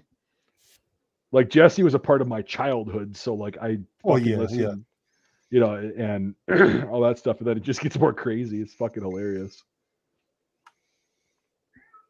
No, I can't do that. I just did it. To oh Yeah. man. Fucking, but yeah, Jesse Ventura is fucking easy, and it's you got to get the head shake too, and then well, I don't know. I qualified expert marksman up at Camp Ripley when I was governor of Minnesota, and I couldn't make the shots. So you're telling me He's bringing that back the rape guy? victim. Yeah, wait a minute here. I excuse me. Why don't you tell me how good of a shot you are, then, Schmitty? He's If bringing you're back gonna, the rape victim. There he is, the rape victim, Zach. yeah. Well, if he's got his cat sitting there, I'm out. I'm out. If you're gonna choose a cat over this conversation here, I'm out. My time is valuable. I don't know about yours. He's one of your constituents, there, Governor. Yeah. Well. There you go. It doesn't matter if he's a constituent. He probably didn't vote for me, which is fine because I'm an independent. And when I ran, I was the only governor in the history of Minnesota. The governor of Minnesota. I raised $400,000 via grassroots movement, and I actually made more money on my salary as governor sitting for 4 years than anybody else has. Now, why don't you name another gubernatorial candidate who's ever raised that much money and made money in office? Well, I'll tell you, you can't. I want to upset the system. I know Jake plays. Felonious, do you play on PC? I'm assuming you do. What the fuck? War Thunder. War of Tanks. Oh God. Look at Jake. That's like asking me to choose between a root canal and a colonoscopy. Neither one is pleasant. At least you can get knocked out for a root canal. Yeah. Oh, okay, let me rephrase. Wisdom Get tooth knocked out extraction for it. from an army dentist. Devin, you get fucking sedated as shit for a colonoscopy, and you can get Yeah, you put get on a sedated, but you're not knocked out. Yeah, by the Either way, way. nice regurgitated story from Tasting History, Devin. I fucking knew it. Well, he got his information from the same thing as I did, which is his memoir. Yeah, here we go. Yep. Like, literally. I'm guaranteeing he probably got that from his memoir. Yeah, well, then if you're such a patriot and an expert, why don't you show us the original memoir that I'm not a Napoleon patriot. himself I'm wrote? Canadian. Yeah, well, you're an expatriate. Am I wrong? Yeah. So, That's probably worse than being a patriotic Canadian as being an expatriatic I Canadian. mean, that's fair. To be fair, yeah. Being a Canadian American now is probably a lot better than being an actual Canadian. So. Wow. I actually bought the fucking rifle to make the Kennedy to replicate them. I just need to get the optic and shit. They haven't fucking done it in over a year. It's probably never gonna happen. But I've got the rifle.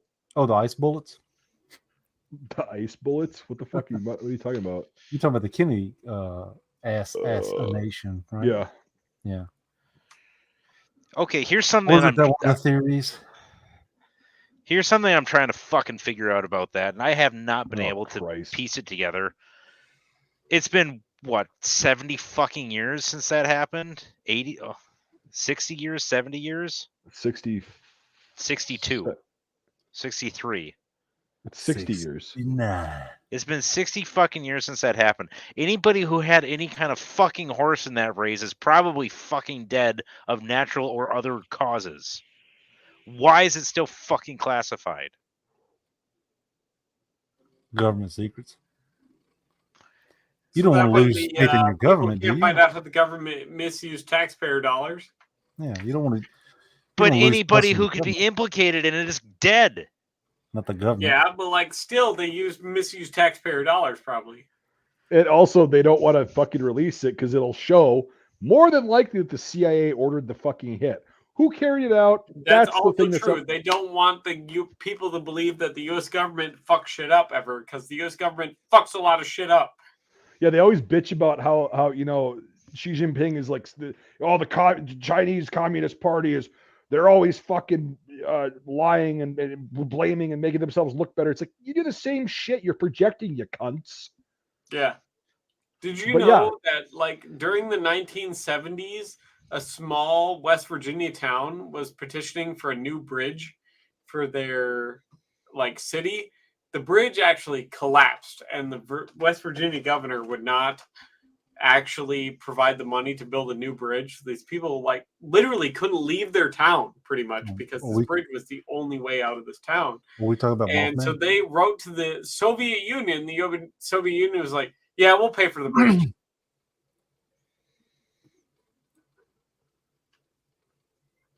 Yeah, I saw that today on Facebook. Yeah. Look at that guy in his Ooh, Thompson. Swift boats. Fucking Swift boats. His blue jeans and his Thompson.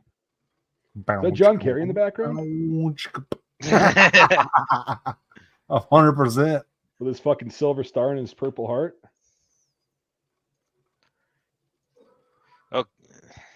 Man, yo, he got them stendo clips, yo. Oh shit, they take Shit, Yeah, oh my. shit, man. Brap, brap. What your gas sound like? Brett, Brett. Did you see that fucking video? I don't know if it was real or not. Of that like rap video being filmed in Indiana or some shit, and all of a sudden the place starts getting shot up for real, and they all just fucking drop their shit and scatter. You get what you fucking get. Yeah, they're all sitting there with their stendo clips, and whatever, doing this, and also you hear boom, like it's real gunshots, like yeah, you hear the pop, pop, pop, like in a house, and they all just drop their shit and run out the back, and I'm like, fucking Christ. Golf clap right there. I mean, nobody got hit in the video, but well, That's no fun. Come on now. Could you imagine in those fine established neighborhoods of deep American culture, could you imagine if they actually were as proficient with firearms as us four here? Well, I don't know if any of y'all watched Donut. I know when Operation. in the Did y'all bullets watch- come out. Donut. If a lot of those You did? people Okay. were proficient with like firearms like we were, there wouldn't be gang violence anymore. All right, Yeah. Smitty, you're gonna talk about the Glock switch that fucking guy. Yeah. One, Like just, from me to the wall, and it was like one round hit him, but that was later on. It was in the back. no, yeah, it wasn't the wild. initial. He dumped a No, 33 yeah. round fucking magazine, just not one hit him, and they were literally Not one. well, they were side to side, so it was closer than fender to, or bumper to bumper. So it was closer to that, and he just fucking dumps a whole fucking mag, not one. Not a single fucking round. God, How embarrassing! Like you're yeah. 10 feet away from a guy, just. Yeah, That works. dump- Welcome to gang violence. It's more But about MG42 go brr. Yup. it's the song and dance more than actually getting it done. Yeah. Fucking Christ. But yeah, Donut's fucking funny. Okay, I'll comment on him really quick. I like his content. He has sold out and become a fucking douchebag bro tuber though. And that's fucking Yeah. irritating. It really is. The fucking man bun. Man. Yeah, and like hanging out with Brandon Herrera, who's annoying as shit. He doesn't do anything wrong. He panders to like Gen Z and the whole fucking internet, like for the low. He is Gen Z. He is Gen Z. Brandon? How old Yeah. is he? 20, 26? Yeah, 27? he's younger than all Oh of us. shit. I Yeah. thought he was Yeah, he's old. in his Like, he's in his mid-20s. Yeah, thought he he's was, like, younger than my all age. of us, literally. No. Oh, okay. That explains. like- Okay. Yeah, he's 26, 27 now. Yeah. Okay, that explains a fucking lot. Yeah, the long. I Yeah. really, Which, really like, liked makes his me feel YouTube old channel. because I'm 29 going on 30. But like, Hey, Yeah. Devin, who gives a fuck? I me, really the did like youngest his, person might- here. You might actually be old enough to drink soon. I really did like his YouTube channel, but As soon it as you is put some become hair on your more chest. like, I don't know. It peaked, I think, about a year or so ago. Now it's Well, it's become just- like just I don't know. See, I don't know the- where to pinpoint it, but it's not that it's bad. I still watch No, his stuff. That's the thing. I can't really have a problem with any of these people, but it's just not my fucking. I don't like that Zoomer for the lulz constantly meme shit. Yeah, Fucking, no. I might be an old grumpy boomer fuck, but it's just so. To be repetitive. fair, Back in Brandon my Herrera day. is actually manufacturing a firearm from scratch. So And are a he lot is of other also people. petitioning to the federal government and like regularly speaks to repeal the. And he Federal is running firearms for the ban. government. And So do he's a lot running of for other Congress. people that aren't douchebags. Like I know, Matt from Fudbusters, not that big of a douchebag. Oh, let's Like- go old school. What about what's his name? I don't know if he's still alive. I think he finally passed, sadly. Ashley Dugan. Or Dugan Ashley, whatever that worked. Not ringing a bell. I know let me look who it up. you're talking about. He had a big YouTube channel and he had a big so it was a lot of stuff going on. Yeah, it's Dugan Ashley. Yeah, Dugan Ashley. He had some kind of disease and it was like eating him up. Carnicon. That was the name of his YouTube channel at one time. Carnicon. Does not ring a bell. What was your point of that though? Bringing this. Just Okay. just gun tubers. Well, there's a lot of gun tubers that are old school that sold out at a certain point, and their shit's been just fucking irritating ever since. Like that's Yep, what sucks. like, is- It's not just Military gun Arms channel. tubers. That guy is a piece of shit now. Oh, Who? Timmy. Yeah, he who? Military Arms Channel. Oh yeah, after that whole SVD bullshit. Yeah, that was fucking. I thought it Yeah. was funny because I missed that. dude, I didn't watch him religiously, so I didn't either, but I just No, he I- bought like so they imported a shit ton of SVDs. He bought all of them. Marked them up like just before that though, he made a video about people marking shit up, yeah. which Oh, was fucked up. He was go like, Like, "Oh, he's figure. talking about how people- like it's surplus, it's supposed to be cheap. So he buys Yeah, all these exactly. SVDs that come in, like legit SVDs for like $2,000, marks them up to $10,000-$11,000. it was like I think it was 12." He was selling them Yeah. on Gumroad for Bought like 12. every single one, marks it up to like $10,000-$12,000.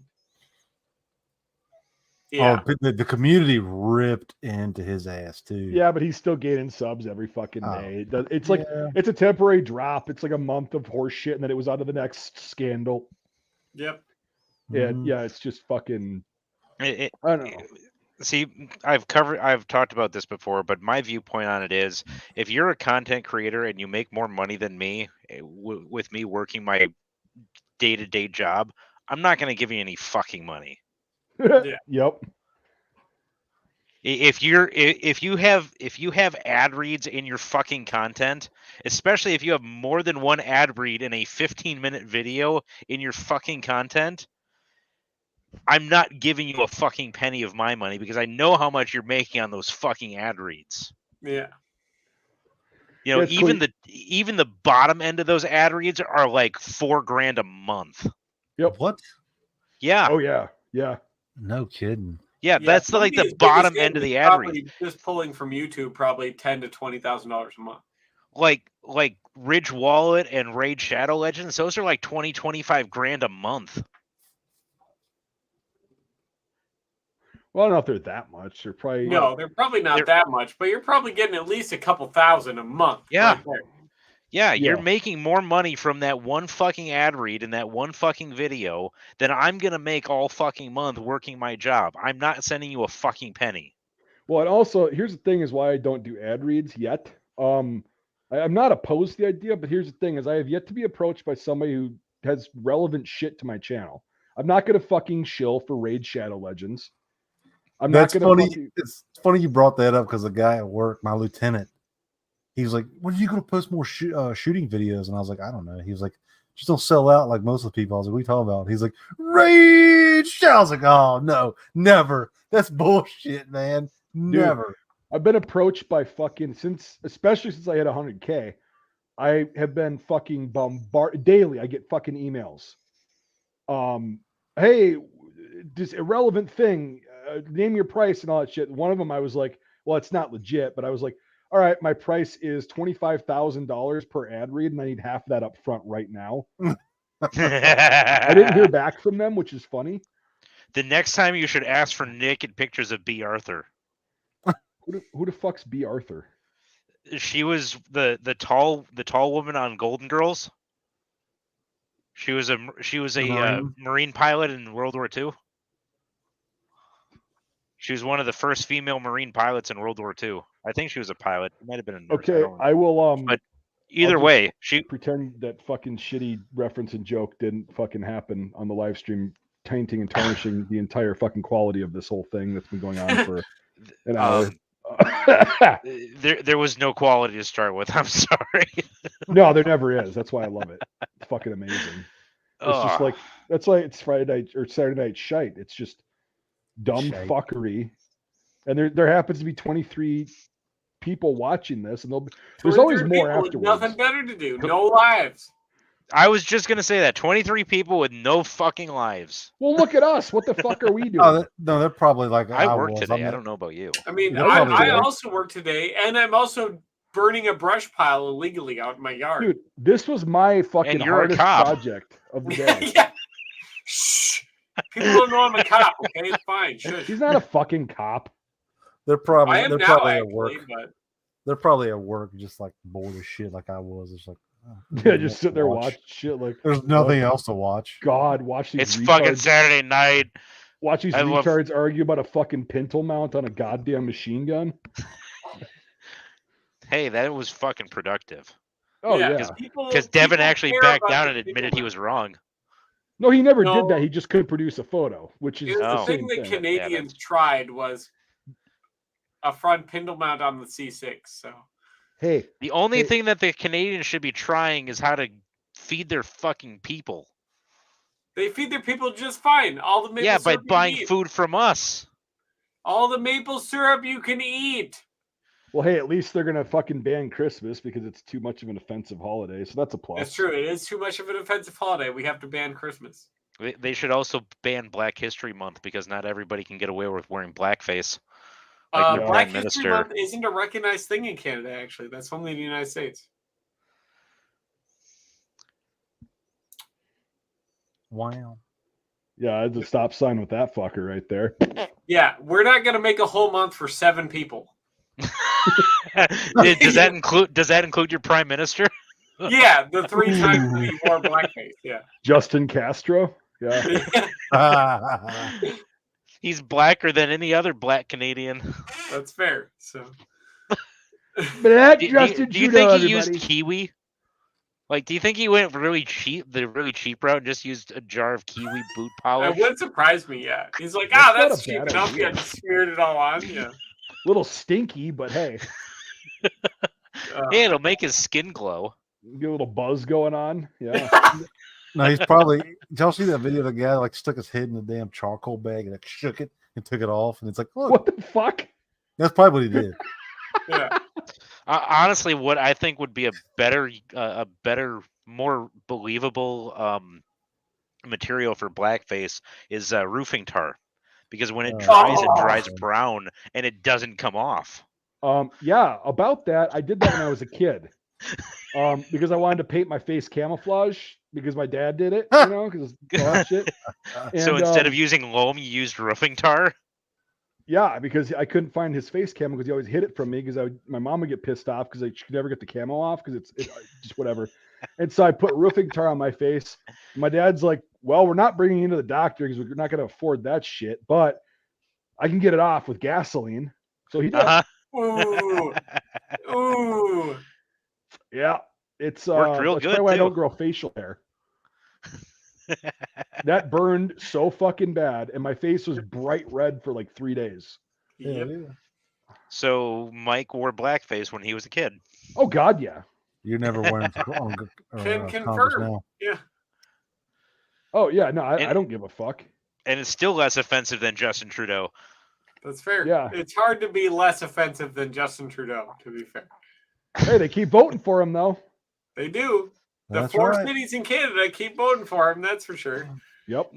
Now, Devin, are you voting absentee and all of that? No, fuck no. All I haven't 73 times. an election in like 6 years. All 73 times. Yeah. I do vote 150 times, yeah. Oh, one thing that I've been wanting to get onto the topic of the last couple of times we've done this, somebody that I've been doing a lot of, I don't want to say reading because I've been listening to audiobooks, but somebody that Ben I think, Shapiro? no, believe it or not, World War II, somebody that Mike might actually be familiar with, Robert Eichelberger. Not familiar at all. Really? No, I don't know Because- everything. I can't fucking know everything. Yes, but you should know Eichelberger because he commanded the 32nd in Bunagona. Okay. I think I just had an internet dropout. Nito Burrito. He commanded the 32nd in Bunagona in Papua New Guinea, and he Yeah, rescued the Bunagona campaign. And then he went on to rescue a couple of other of MacArthur's follies along the way. Hold on. I think Trey's internet just shit out. It looks like it did. It did look like it does. Yeah, he's pretty frozen. Jesus. We're gonna get some more bubbly. I'll be right back. You can keep talking. I got my headset on. But yeah, Robert L. Eichelberger was one of those guys that, you know, he did a whole fuck ton of good, and nobody knows his fucking name. Well, that's how a lot of those Pacific commanders are, because when it comes to the Army, nobody gives a shit about the Army in the Pacific. They only give a shit about the Marines in the Pacific. Even though the Army outnumbered the Marines Yeah, like 3 the to 1. Army outnumbered the Marines like a gajillion to 1 in every conflict. But like, nobody gives a shit because people don't care about. They're like the Army in Europe, but like they don't give a shit. The about Army didn't wear Army in the camouflage. Pacific. It's like the whole thing about in World War II. The Army didn't wear camouflage, and that's No, why they're not seriously. known. Seriously, like fucking, you look at like the the ETO and all that shit. Nobody gives a fuck about the German Army. They all care about the SS because they wore camouflage and they look cool. And, So- and their black and chrome uniforms. No, That's that was right. only a certain part of the SS. That was never mind. I won't go down that rabbit hole. But I thought their Panzer troops wore the black and chrome uniforms. yeah, so too. did Army. Army Panzer troops also wore Oh. skull and crossbones insignia on their collars. That was just Panzer troops in general wore black. Black But- with pink trim. Yep. Is Panzer. They still I have thought pink it's- for Panzer units. Yeah. I thought it was red. Nope. Mm-mm. Pink. Red's artillery.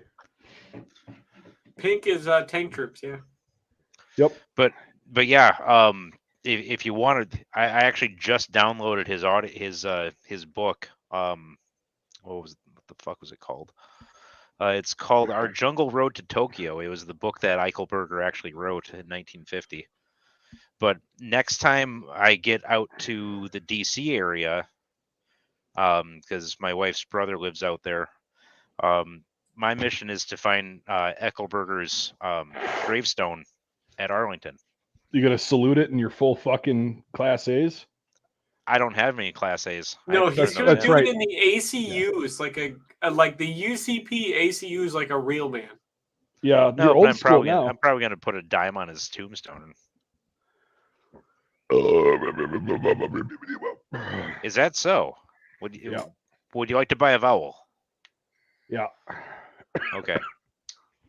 fucking dying over here. Oh Could be god. worse. God, You bubbly's in really jail, bad man? for. Jesus Christ. Yeah, I'm just burping over here. Just dying. Fuck's sake. So why isn't there more 30th Infantry impressions? There's a don't even lot know. up here, actually. Yeah, We've got a it's gonna fucking be- Sherman and depends where everything. you're from, I think. But Well, 30 no, 30th 30th is North Infantry? Carolina National Guard. 32nd. No, 32nd is Wisconsin. 30th is North Carolina. Old Hickory. Roosevelt's I mean, you can Google SS. it. Yeah, 30th did work. Like, that's the Mhm. thing is every unit thinks they're special, and every unit thinks they always kick the most ass and everything like that. They were good. They were in Northern Europe for most of it and did their job. But yeah, they still exist. They were one of the most deployed states, just like Wisconsin and Minnesota and Pennsylvania during GWAT. So Pennsylvania. You never think of Pennsylvania pulling their shit, you know. yeah, 28th, bloody yeah, buckets? bloody bucket. Yeah, they were the 30th and the Um, 28th were there when we were in Iraq. They were in 09. They deployed at the same time, and saw a lot of them. Ugh. And I just But- didn't care enough to pay attention. Oh, I was a nerd then, and I'm a nerd now. But yeah, back then I was like, I don't fucking care. I don't want to fucking. well, that's why I be love here. being in Kuwait. And sometimes Iraq when we first got there. But like, look at all the coalition guys. Because I was like, oh, that guy's Italian. Oh, that guy's this. That guy's that. That guy's British. That guy's fucking Australian. Like, I knew all the uniforms and shit. And like seeing it in real life was cool. First deployment, we always had checks. We always had the checks come on our base because we were FOB security, Yeah. and the checks would always come onto our base to use the fucking chow hall, and they're running around in their whatever their vehicles are that look like strikers, and they got their female soldiers laying out on the top of their fucking vehicles wearing bikinis, Yep. wearing camouflage bikinis. Yeah, why Oh, not? dude. And the radios would just crackle the life, and like if we were sitting in the fucking guard towers, somebody would hop on a radio at the ECP and say, "Hey, the checks just came in. If you're in a guard tower, take a look." Yeah, the European female soldiers are pretty cool. Like when we first got to Iraq, there was a bunch of Romanians. They were wearing British DPM, which was cool. But like there's a bunch of Romanians. Holy fuck, were those chicks hot? I mean, like smoking hot. And they had their like uniforms like custom tailored, very tight fitting. Yeah. And I'm like, holy shit, compared to all the army hogs that we've got with us, like, ugh. But Right. I don't even know if the Czech uniform it was called Flecktarn or not. That's Mike's department to know that. But Flecktarn bikinis. The M95 crap, yeah.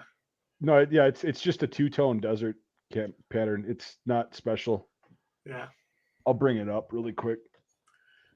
Like I served it with a up. lot of like French and Germans, but they were all men for the most part. So This is where the fuck? Just give me a picture of the pattern. Wow. Oh, whatever. did they have the fancy like woodland crap or the actual desert crap? Yeah, Woodland.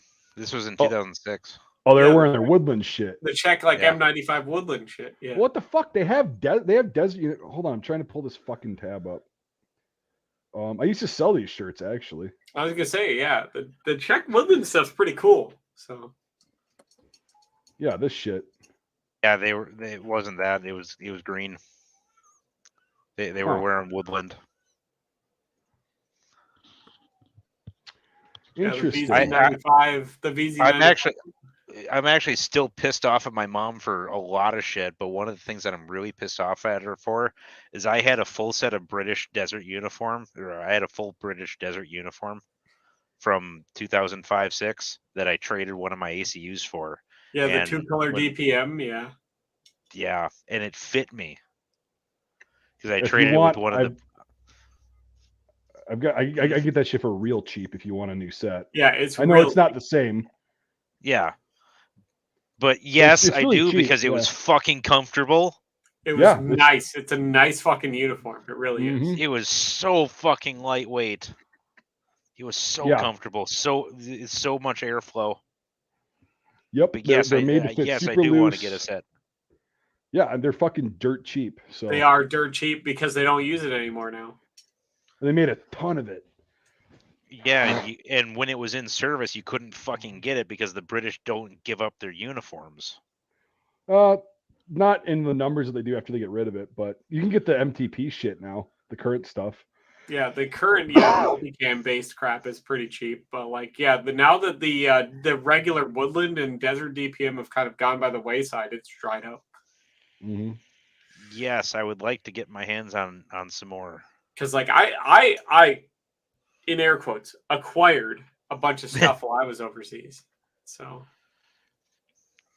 like I got one of the cool like A&A M65 jackets with like the liner and everything, like brand new unissued, with like the patches on it, the like A&A Special Forces patches, because it was hanging in the gym for like a week, and I'm like, if it's still there in a couple days, I'm gonna take it. So I took it, and I have it. It's hanging in my bedroom now, and everyone's like, "The fuck's that?" I'm like, it's just a jacket I took from the gym that was hanging up. So Smitty is sitting there silently. Hey man. Maybe he's trying to figure out what he's gonna do with his 40% discount on his property taxes. I wish. Oh discounts wow, on was that supposed to be Jesse Ventura? I know I don't do it. Oh very my good. god.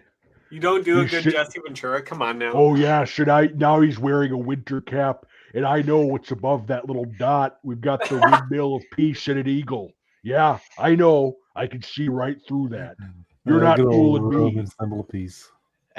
The windmill of peace. Roman and Indian. Yeah, yeah. It's funny that the fun fact. Like, did you know this, Trey? Like, the U.S. 45th Infantry Division before World War II. Yeah, they had the yellow swastika. Yeah, Yeah. the sundial, yeah. And then was it Lays? Used to be called Japs. Yeah. Look at this Wow. nerd. Look at this stole it. nerd. Stole it. You Stump acquired it. Fair and square. Stole it with all the shit on it. Stole it. took it. Acquired.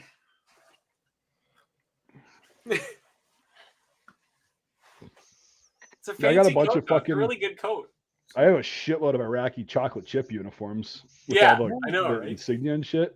The like cool chocolate chip uniforms, where it's No, like, they're really cheap. They're made in China.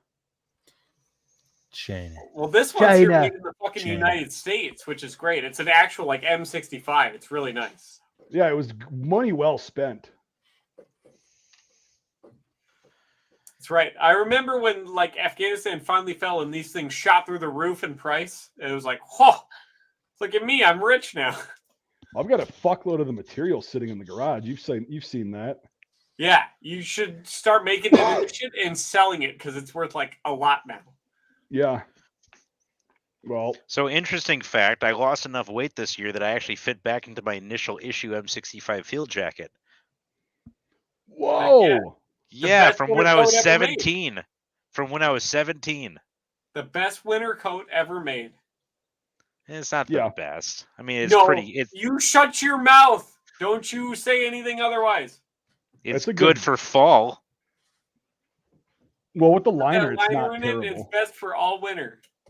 Yeah, I don't have a liner. Yeah, the liners that's are why. pretty You good. gotta have the liner with I- it. You gotta have the fancy Some- cool liner with it. Somewhere around here, though, I actually do have the old wool sweater with the 5 buttons at the top. Yeah, I've actually the got one. infantry sweater. Yeah, Yeah, I've actually got one of those. Yeah, they're fun. don't- Fucking Yeah, dick. that's exactly what it does to me too. They're itchy and they make me sneeze. well, you just gotta go Ooh. buy a liner for your M65 and you can wear it all winter. Yeah. I Yeah, fucking it's even lost got- my cheap as shit still, M65. yeah. Yeah, I was just gonna say I was one So- of the few people that got an M65 issue because they stopped issuing the fucking things, which is So- the dumbest shit. Mike, this one that I've got is actually pre-US flag patch on the right shoulder. Yeah, I know It's you've got a first time woodland one. Congrats. This is So the I first actually time I put actually something- had 2 woodland ones, but I had to turn one in. Yeah. And Yeah, one of my fucking- my newer woodland one actually had the flag patch pre-sewn onto the right shoulder. Yeah, that was like 2003 and 4. Your other one was probably just older than that. But yeah, that fucking what Trey's wearing right now. When did you join?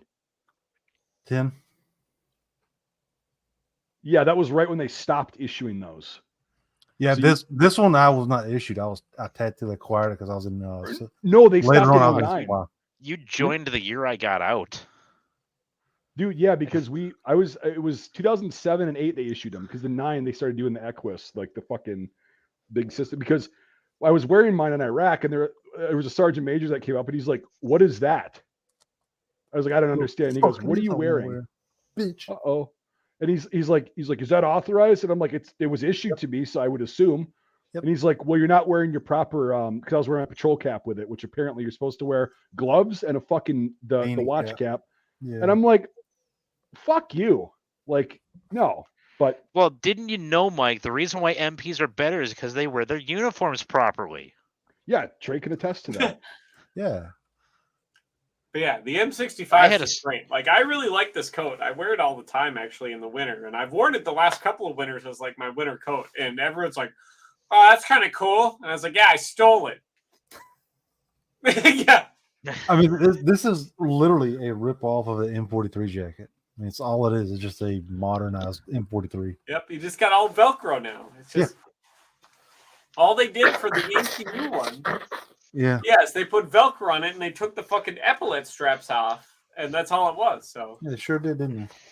This is the first time I've worn it since I got out. It's yeah, cute, no, Trey. there's You no got epaulette straps on you the UCP ones, and that's the same thing for this one because I'm wearing the same pattern you're wearing. Trey's Got the fuzzy on Velcro and they took the epaulette straps off. That's it. Trey's fuzzy on the right shoulder though. There's something missing there. It's a big patch of Velcro. Yeah, I noticed that. Uh-oh. He's kind of naked. Yep. Like he never left or something. I never claimed I did. No, I just think it's funny. We always called the fucking new guys fuzzies. Yeah, the fuzzies. Boom! Look at that. 2 rare patches. Look at that. Bam. Bam. Yay. Yay. I would like to get one of the ETO jackets. World War II, sorry. Yeah. The, Fuck yeah. I was like, what are you talking about? The Oh, there. Now Mike's got to get his M65. Come on, Mike. Where's your I told you I don't know where the fuck it went. Where is it, Mike? Where's your M65? God, I've See? got one, Out but here. I've got one, but it will not fit me. I can prove it to you. Oh, look at you. The best Green part is he screen's kind of messes not up the like it. green screen a little bit. Yeah. Because the green. He's sparkly. He's a fag. Super! He's one of those Twilight fuckers. I'm super. Thanks for asking. I'll think Come on, Mike. You got to get your M65. It's the appropriate attire for this time of year. Come Okay, on. are you fucking retarded? I just said twice I don't know where it is. Like, it's That's not kind of here. lame, though, to be fair. Yeah, and it doesn't fit. It's a large long, and I wear an extra large now, so. You should get one, is what you're saying. No, I didn't have to pay for that thing. That's the reason I had it. And I was the only, well, not me and another guy was the only one that brought it over there. It was fucking awesome. Well, maybe I'll have to get you a Christmas present. That's what I'll get you for Christmas. I'll get you a UCP M65 and extra large. Yeah, Although, It's large long. although Large since, long? Okay. since I've lost all this weight, that Swiss greatcoat Yeah. that I got, that fits really nice now. Yeah, those are fucking killer. Oh my god, that is such a comfortable coat. I actually look for excuses to wear that. Same. I wear my Swiss fucking gray coat all the time because they're so nice. The problem is that I don't do anything like half the time. My lifestyle doesn't do anything that's conducive to wearing a coat like that. Doesn't matter. It's just fucking awesome to wear. Yeah, so there's somebody asking me in the chat if I'm ever gonna make like World War I shit again. No, the people that I had making that shit are so fucking unreliable and just absolutely impossible to work with. Their quality Yeah, control that guy sucks. was a fucking piece of shit. Yeah, the guy was a fucking idiot. So, yeah, those things. Here's mine. Oh, I thought you were going to make those. I do make them. Yeah, he just started making them Oh, again. those. What are you talking about? Jackets or what? Oh, no. Okay, so we're talking about two different things. Okay. Yeah. So I used to sell World War One repro, like M1917 uniforms because you can get the 12s somewhere, but like the 17s are different and nobody fucking reproduces them really. Well, I mean, there's some shitty ones you can get, but these are Nate's, by the way. Oh, he hasn't gotten them yet. Yeah. Hey, you'll appreciate this actually. Yeah, I commented that I needed to get. Oh, that's right. That was you, dude. Yeah.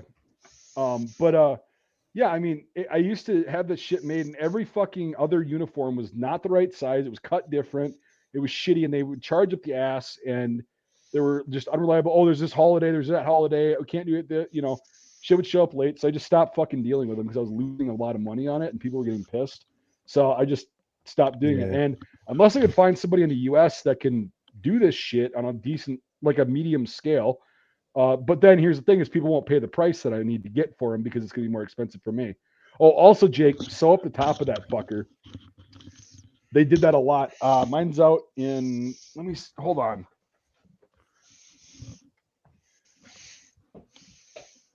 Oh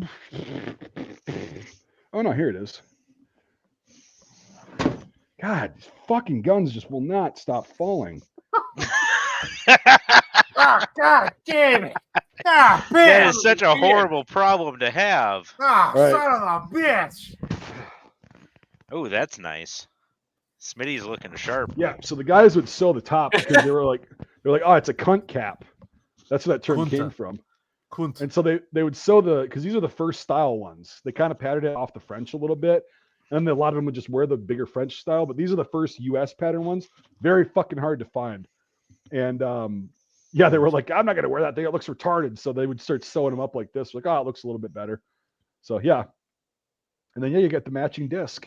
Because when the guys in World War One, when all the state regiments, like the 2nd, 3rd, and parts of the 6th Wisconsin were formed into the 128th, they were wearing the Wisconsin disc on their right collar and the infantry with their company number and all that shit on their left. And so when they got federalized, they were like, all right, you're going to wear a U.S. National Guard collar disc on your right collar. Yeah, exactly. Yeah, the U.S. National Guard script and all that He's shit. throwing And up then gang signs. He's throwing up gang signs. Yeah. So There we anyway, so a lot of them, they had the Wisconsin disc and they were like, well, I'm going to keep this, but they didn't have anywhere to put it. They just kept it with them or in their pocket or some shit. So when they got issued these things over in France, turning their campaign hats, they got issued these, they would put their Wisconsin disc on there as kind of like a whatever. A lot of states did that. And as far as the collar discs, so the U.S. National Guard one, they would just give them a lot of times generic U.S. ones. And then like Sears started fucking making like the U.S. National Guard script and block discs like that. And you could buy them privately. So guys like units would go in and like they'd say, hey, whoever wants them, we're going to do a big order. And then for the 128th disc, right? That thing started out, they would have the branch of service. So they'd have infantry with the company letter underneath there, but they didn't have all the regiments because there was too many formed and they couldn't. That was a logistical nightmare. So what these guys would do is like when these guys were in Waco at Camp MacArthur in Waco, Texas in 1917, they'd go to like local jewelers and shit and bring all their like B infantry discs, and they'd say, hey, put our regimental number on the top of this. So they'd get like a whole unit made at one time, and they were like glued on or brazed on. So sometimes you see them that are missing a number, which is really fucking funny. But they'd have them custom made. It was probably cold soldered, just because. Yeah, well, there's a bunch easy. of different. Some of them were just straight up glued. Like there's some that you can see underneath. Like there's just glue. Yep. Depending on the quality and how much you paid, I guess. But yeah, so the discs themselves were. It's a fascinating fucking topic. I wonder if Ray would ever come on here and talk about all the insignia and the discs and shit for World War One. But that disc, that 128th B disc, is copied directly from a mold. I have the original disc on a service coat from the mess sergeant from Company B of the 128th Regiment in the First World War. And I found that fucking thing on eBay, that service coat. And I'm like, this is one of those holy grail things where I don't care what it costs. It's mine. Yep. And I ended up getting it for like $250 for the whole service coat. But it's got insignia on it. It's got a hand cut. Have you ever seen that, Jake? Have I ever shown you that? No. Oh, dude, let me go get that. That thing's Whip fucking it out. awesome. You're gonna have to turn a light on in your room. I will. Well, there we go. I just got Mike his Christmas present and sent me back a pretty penny. Apparently, extra large lawn costs a lot extra. Yeah. That's because big people are worth it. Yeah, double extra fat is an expensive size, apparently. Gotta pay them. Yeah, it takes dedication to get there. I don't know. I've worn a medium regular like my entire life. Well, that's because you're a fucking midget. I'm a medium regular. You're an I'm not a medium anorexic. short. You're an anorexic, malnourished Canadian midget. I mean, I was malnourished for a lot of my military career, but like that's beside the point. I'm American now, okay? So like I've got up to regular size. No, you're not American. I Once just take Canadian, the test. always Canadian. The US government says I am. It's pronounced American. Stupid. Jesse I Ventura would do wish I had a fancy fucking cape like Smitty does. Though. Jesse Ventura would disown you. I guess it would be considered a cape. I do wish I had a fancy cape like Smitty though. Jesse Ventura would disown you if he was still your governor. Oh, nice. That is fucking nice. I just jizzed. Look at that fucking thing. You're muted. Oh, yeah. Your audio is fucked. Yep. So Now I can hear how gay you are. The fucking quilt stitch on there is amazing, right? This guy knew how to sew. And it's hand cut out too. It's not one of the issued ones that they started doing later. Very and nice. then he's got one overseas service chevron right there. You can barely see it. I can see it. And then on this sleeve, he's got 2 wound chevrons. So he was only there between 6 months and a year. So probably a replacement at some point. He was only there for 6 months to a year and got wounded fucking twice as a mess sergeant, which you can see the insignia right there. Is that a plate? No, it's a chef hat. Oh. Okay. Yeah, I see it now. I miss shit like that. Like, oh, dude, this thing is fucking awesome. I mean, and then here's the original disc. Nice. Nice. That focuses nicely. Yeah, it does. Yeah, and this thing is a 1917 rough cut. So what this is it doesn't have any fucking lining in it whatsoever. And the sleeves would just come raw, so they'd have to get them hemmed or do it themselves. So he did it himself. You can see right there. Mm-hmm. He just whip stitched it himself to the length and everything. And this wool sucks. It's terrible. What do you do for preservation?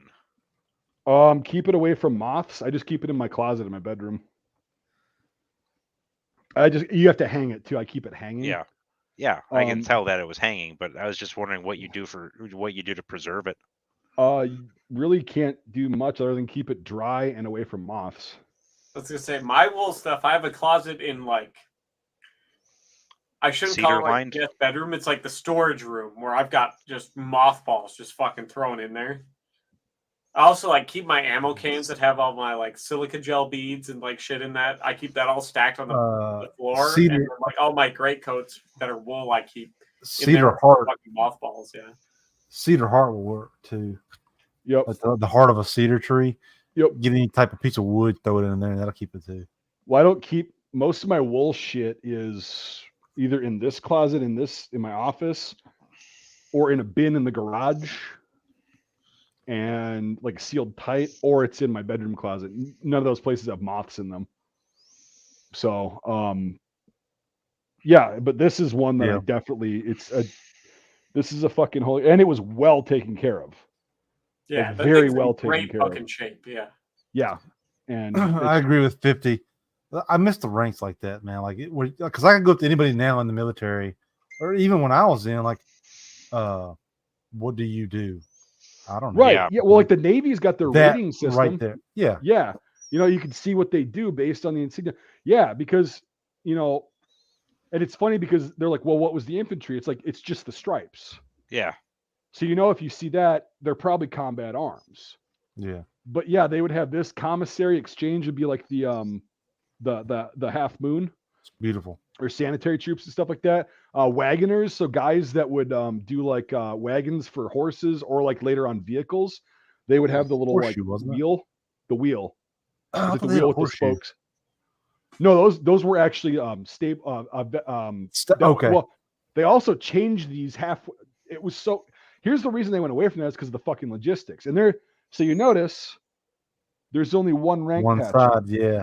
So Saw that was because of logistical problems when they first got in. The first guys that went over there from like the unit that I portray, like the one I was actually in, they would go over there and they would have 2 chevrons, right?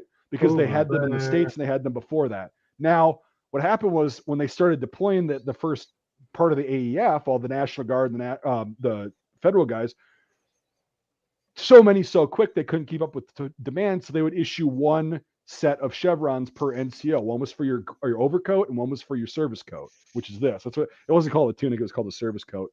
And so they chose to wear it on the right shoulder, and unit patches were not a thing until post armistice. So that wasn't there. So the thing you would see is this.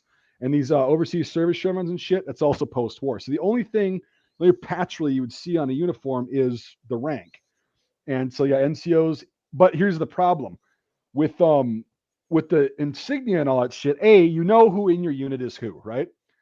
B, it's a fucking pain in the dick to change your fucking insignia because you only get one set of patches, right? Yeah. That's it. It's a pain in the dick to have to take them off of a uniform that you're turning in for multiple reasons. One, I know gas it accounted for less than 1% of all casualties, but it was a psychological thing. So anytime they suspected that a unit was exposed to gas, they would shit can and burn their uniforms and then give them new ones. Every time they come off the line, if you got tears in it and shit, they would shit can the uniforms and burn it. Another problem was laundering. So even if your uniform was just dirty and shit, when you come off the line every like 3 to 5 days, most of the time, you'd have your shit thrown into a huge pile and it would go and get laundered and then it would just come back in a huge fucking pile. Yeah. And sometimes you didn't get your service coat back. That makes sense now, yeah. And so a lot of the guys just didn't wear rank during the combat, and they would sew them on post armistice. So and that's the same like with the Marine Corps. They went over there. The very early regiments went over there wearing forest greens. Okay, the P1912 and the P17s that had the added pockets on the bottom. That lasted until their first uniform got fucked up because logistically they couldn't keep up for multiple reasons. One, it's funny because in 1917 when we got involved, the dye that we were getting, the Marine Corps was getting to dye their forest green uniforms was from Germany.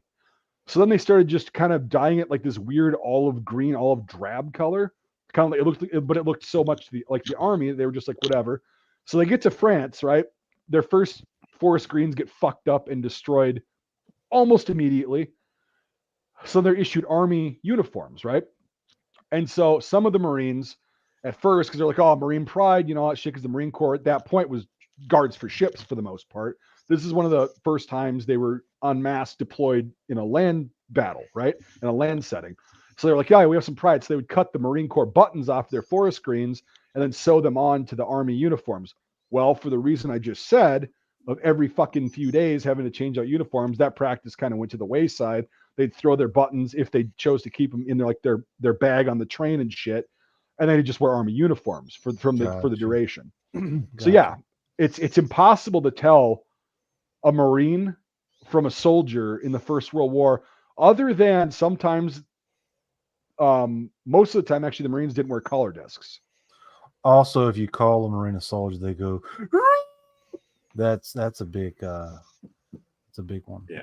Give them a purple There's crayon. like And they funny calm pictures down. of like guys after like gas exposure where they would get like their uniforms where you'd see like a tall guy with the sleeves coming down to like just past the elbows and like a small guy with like 6 extra inches of sleeve. Or you see a guy wearing a fucking potato sack. Yeah. Having to roll the sleeves up because a lot of times too, dude, the logistics in the First World War for the AEF was fucking nightmarish. Like, that's where a lot of the shit got learned for supply is through trial and tribulation and just not good shit.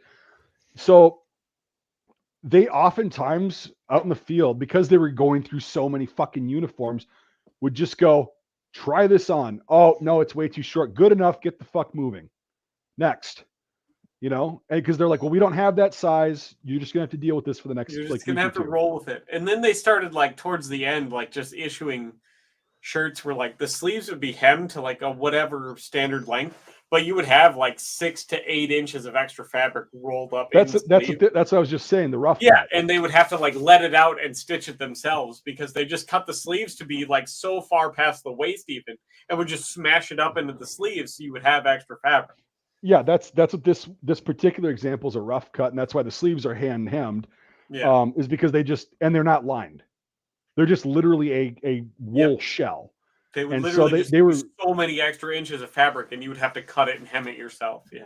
Yeah, and so it was World War I is fascinating, especially like, I mean, the supply was really fucked up on like most countries' part. It was just so difficult to Mhm. maintain a proper supply route. What's the to- first modern war? It's Yeah, and it literally was the fast. first war where the infantry didn't win anything. The bean counters and supply won everything. The only reason the war went on as long as it did is because supply managed to keep up with everything. It's the Well, first and war where it's not like you engage for a day or two and break off, and then whoever finally runs out of infantry guys wins. Whatever. Well, but, and then it's so the when the first U.S. war where goes it's over there, bean counters that win everything.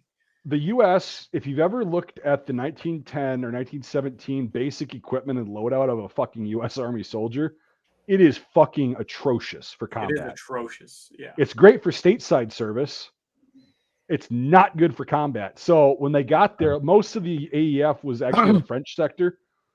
They would go from basically the border of Switzerland up to like Belgium. And then it was mostly Commonwealth forces up there, which the 30th Division was actually up in there, and they carried SMLEs, which is another fun topic. But no, so most of the guys, when they got to the French, were like, okay, you guys need gear because you guys have no room to carry extra shit whatsoever. Your canteens aren't big enough, first of all. Your fucking ammo pouches and your bandoliers are horse shit. So you have nothing to carry extra. Like, so look at these fucking pockets, right?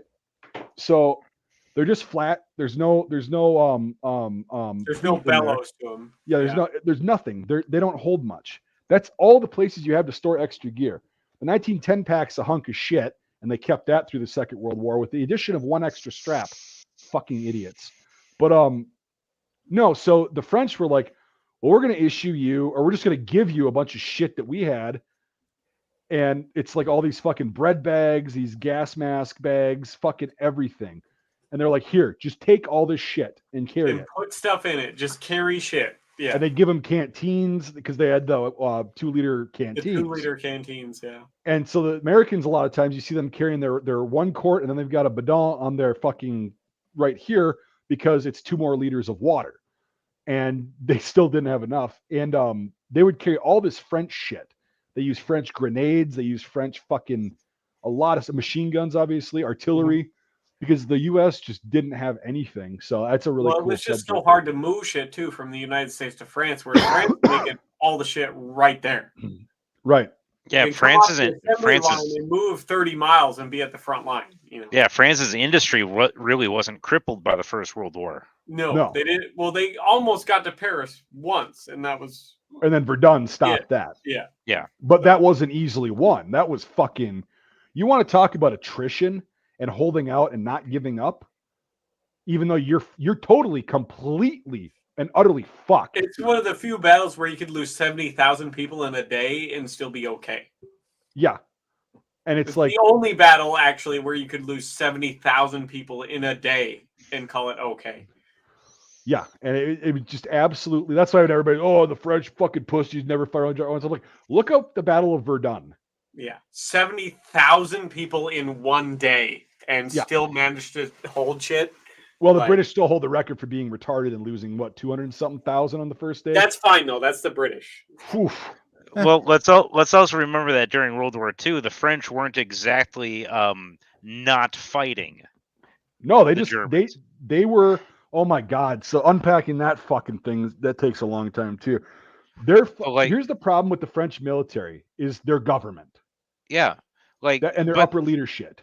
But everybody always shits on the French because they surrender monkeys. Well, first of all, they had the Maginot Line. Yeah, way out there. Well, it's not just that though, but the Maginot Line was also supposed to go all the way to the North Sea. It wouldn't have mattered though. Belgium not- was supposed to build part of it. Dude, Belgium it did not, refused. It did Belgium not was, matter. but Belgium refused to build anything because they wanted to be in it. They wanted to be neutral, What also, it was a waste of money. and also Germany went around the Maginot Line through They Belgium. went through it. Well, they also went through it. Once they figured out, they did go up again through Belgium, yes. But they also figured out, the French don't have radios in their tanks. They use signal flags. They've got better tank- They had no radios. Yeah. They've got better tanks than us, but their communications shit. Oh, we just found a fucking 1 kilometer long gap that we can get in all of our fast tanks and our infantry really quick. It was a few of them, but the amount of fucking troops and armor that they got in through these few gaps in the Maginot Line in that amount of time was fucking incredible. And the French by that time were like, they went through the Maginot Line. They didn't fucking protect because they're like, nobody's getting through the fucking Argonne forest. So right, the but they Germans did. literally just cut roads through the fucking Argonne forest. And it was only a small gap, but they fucking did that. Yeah. And it was like, okay, well now we're getting attacked from behind, and all of our defenses are made to fire that way. To only fire one direction. Yeah. That was the problem with the Maginot Line. It was outdated in 1920. Yeah, You know what I mean? It was done. Like, but Yeah. it was still a major fortification that Germany just decided to not even deal with. They just went around it. Yeah. for the most part, until they fucking found the weaknesses. Well, Germany took guns out of the Maginot Line and they put them in like Norway. They incorporated a lot of those guns into the Berlin Wall, like the Atlantic Wall. Yeah. Yeah, that's why you see a lot of French shit. It's a lot of it's from the Maginot Line. Yeah, because They took it all off the Maginot Line and just reincorporated it into the defenses. Yeah. and the Maginot Line was made for World War I warfare. Every war is made to fight the last war, as you know. Yep. And that was a huge fucking problem because warfare was extremely mechanized at that point, as they found out. And the French were prepared for, like, we're going to have, this is our fucking line. This is our Hindenburg line. You shall not pass. Well, you fucked up. They got behind you and around you. They armored the German and Belgian lines, but there's like the Argonne Forest. That's like the one area they didn't. That and Switzerland, obviously. Yeah. So anyway, France, and here's the thing too, is Germany took, I think, something along the lines of like 12,000 casualties when they invaded Poland, right? That was about 2.5 weeks before Poland completely fell with the help of the Soviet Union. Mm-hmm. So in 1940, in May, when they go into France, they took 140,000 casualties. Which is a shitload. In the same amount of time. But Again, they also France, had the Italians helping in the south. The Italians invaded in the south. sure, as well. but also the French knew that was a possibility. The Poles got caught with their fucking pants down, literally. Yeah. So I don't The blame French them. were definitely prepared for the German invasion, but not the Italian part. But they mobilized troops to the south. But they also really underestimated the fuck out of the Blitzkrieg. They underestimated it horribly. Like, but the Germans taking 140,000 calories. 140,000 casualties that quick. Yep, was a lot. In defense of the Polish, for as long as they were fighting, they put up some numbers. In defense of the Polish, number one, like Mike said, they were getting slammed by the Russians on the other side. Number two, the Polish military was only maybe just post World War I standard. No, that's not true. A lot of people also don't realize that the Poles just got done fighting a war with the Soviets. Right. Like, for their own independence. They fought a war. The Soviets fought a war to regain countries that became independent during World War I. One of those was the Soviet-Polish War, and like that was in the 1920s, and the Poles bodied the Soviets, but like they still got hit hard by the Soviet Union because unfortunately Russia just has a fuckload of people to throw at every problem. And their military itself was not outdated. It actually was pretty fucking well equipped. It was pretty for an up to army spec. that time. Like they brought themselves up to standard quick. Where they fucked up is they still relied on horses and they didn't upgrade their armored vehicles worth a fuck. Yeah. That was why Germany rolled them so easily, and they didn't have a lot of anti-tank guns. They had a shitload of infantry and a shitload of cavalry. And horse cavalry. That's what I mean. They were pretty much up to spec though in the 30s. They were up to spec with every other country. By about 1935, they're on good to par go. with, They've got modern equipment, good equipment. They don't really have the numbers, but they did not put fucking money or research into vehicles. Their armor was laughable, and they still used horse-drawn cavalry, which World War One, it was fucking outdated, but they still used it and they relied on it. So, yeah, and it was insane. But yeah, I mean, I'm not bitching about Poland and saying that they're fucking retarded because they got rocked. So there's a lot of factors into why Poland. Yeah, but there was just no way Poland was going to win that. No, Yeah. there's no way. Ultimately, in the end, like people talk about, like I think a lot of Poland gave up to preserve human life.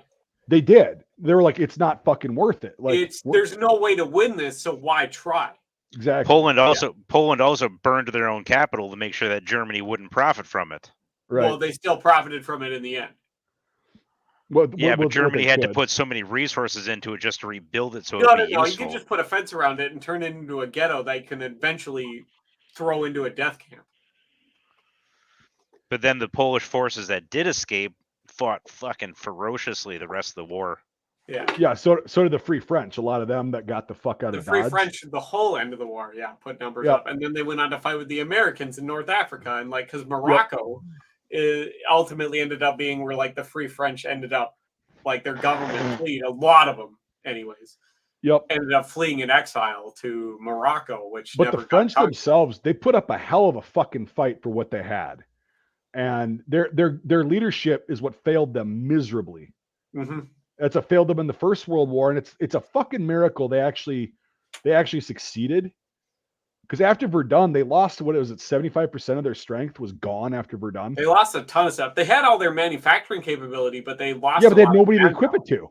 They had no manpower. Like, it was like you'd be hard pressed to find a military age male in fucking Paris or any other big city in France after Verdun. It's fucking impossible. Like you also couldn't pull military age males from other stuff because they're working in industry and they're working in food. Correct. And they're working in like all these places to supply the country. And so like that's why they were very happy to see the Americans. They were very happy to see the Americans. Yeah. So like a lot of French frontline troops became empire troops. They got people from Indochina, from Africa, from all. Yeah, it wasn't a huge number, but they did pull them. Yeah, they pulled them from Indochina and it ended Senegal. up being like a third of their frontline troops by the end of the war were colony troops. Number's a little bit big from what I was going to say. Well, in generous terms, it ended up being about 30% in generous terms. Yeah. And they definitely pulled more than the Brits did, but still, it was no. If you want to count Australia and Canada, then the Brits pulled more. Yeah, but those are white people. They don't count as like colony troops. Yeah, but they. Yeah, okay. But they that's pulled how Indians. It works. Like literally, they're colony troops, but they don't count them as colony troops because they're white people. Well, they pulled Indians. Yeah, they're not white people. Well, then you just discredited your entire point. Anyway. Yeah. So, but that's how it works. The Australians and the Canadians ended up being equal parts. They didn't consider them colony troops. But. Yeah, but yeah, fucking the French. That's why, like, when the Americans got there, they had all this extra shit because they had nobody to issue it to. They're like, "Yep, here you go, give it to everybody." Yep. And they're very glad to see us. And then is the final push. It's a fallacy that we won the First World War. But here's the thing: is if you got all these people in a bar fight that have been beating the ever-loving fuck out of each other for about an hour straight, using fucking everything they have, throwing bar stools, fucking mugs, everything, bottles. They're all bloody pulp. And a guy that's like my size, but actually in shape and knows how to fight, walks in and goes, "All right, I'm on this side. Who's going to win?" You know, it's just numbers. Troops. It makes numbers game. The world of, but like also like the economic might of the United States entering the war was like the economic might of the United States has been gearing up for years before they even sent troops because they were sending so much guns and gearing up all this crap to make money through the whole war from literally 1915 to 1917. Which is why they got all of their production to help the British and the French and all these other like blah, blah, blah, blah countries and stuff. And so like they had so many means. And then it was just like, now there's just like, let's just throw all the people to meet these means that we've already built up. It's like you couldn't. I'm glad you think that way, because there's a lot more to it of why we actually got involved. And it does involve what you just talked about, but it was the fact that we were not confident that we were going to get a return on investment because Russia had pulled out. It's funny that Russia pulls out in April of 1917. A few days later, we were miraculously involved in the First World War. Yeah. Isn't that funny? Weird.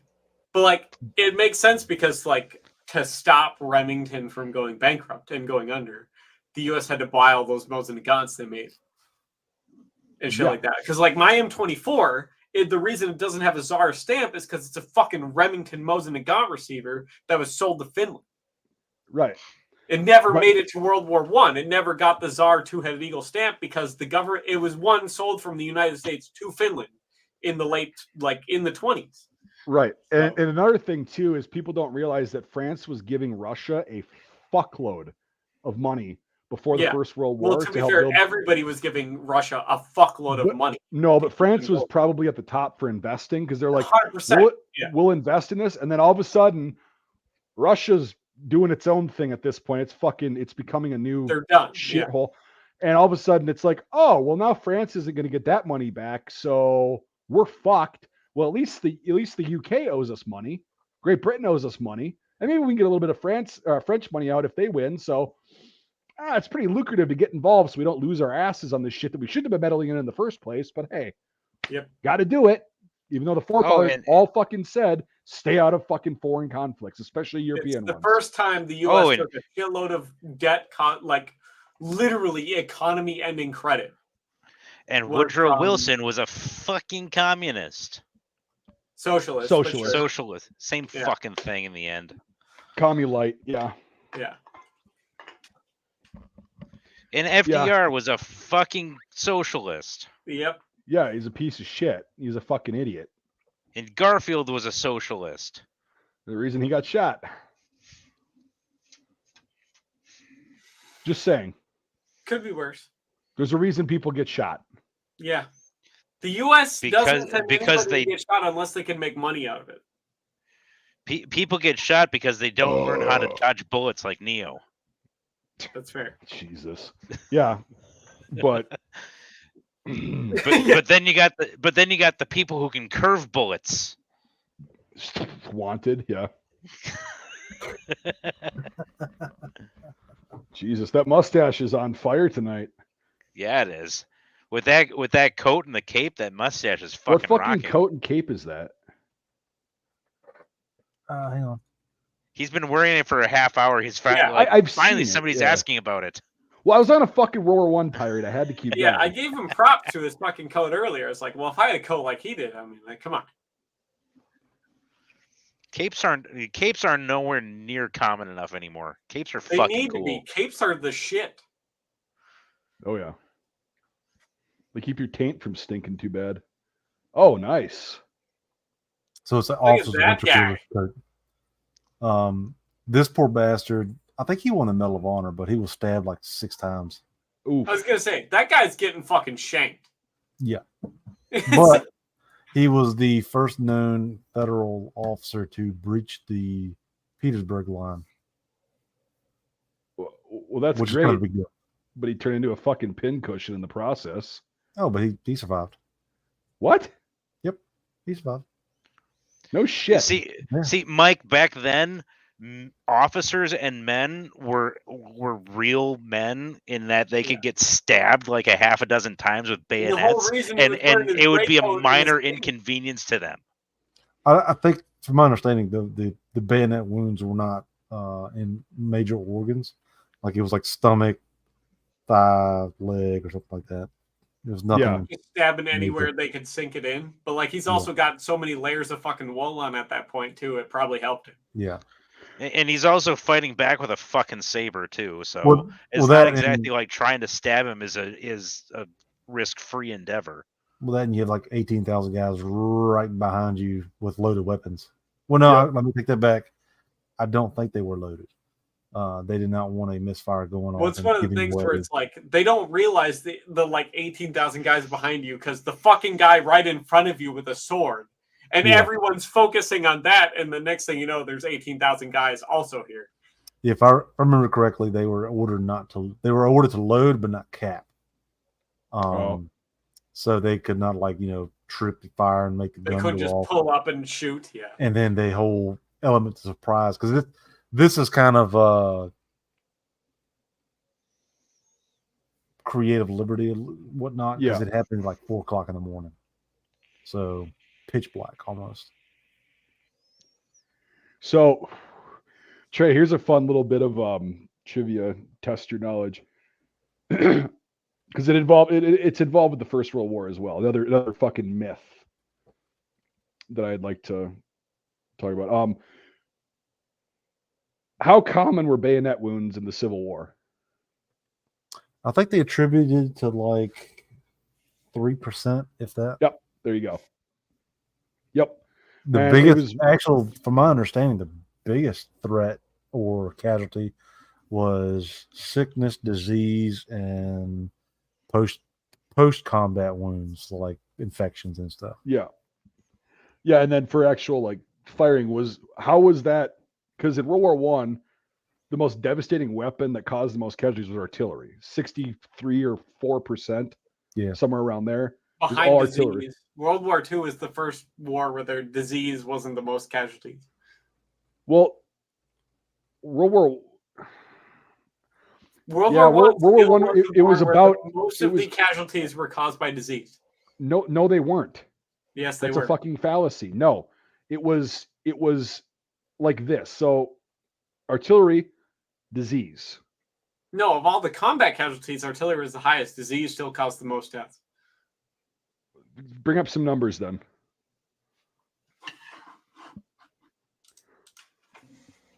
It goes down each war. It goes down. Yeah. Disease. That's why, like World War II was the first war where disease wasn't the leading cause of death. So.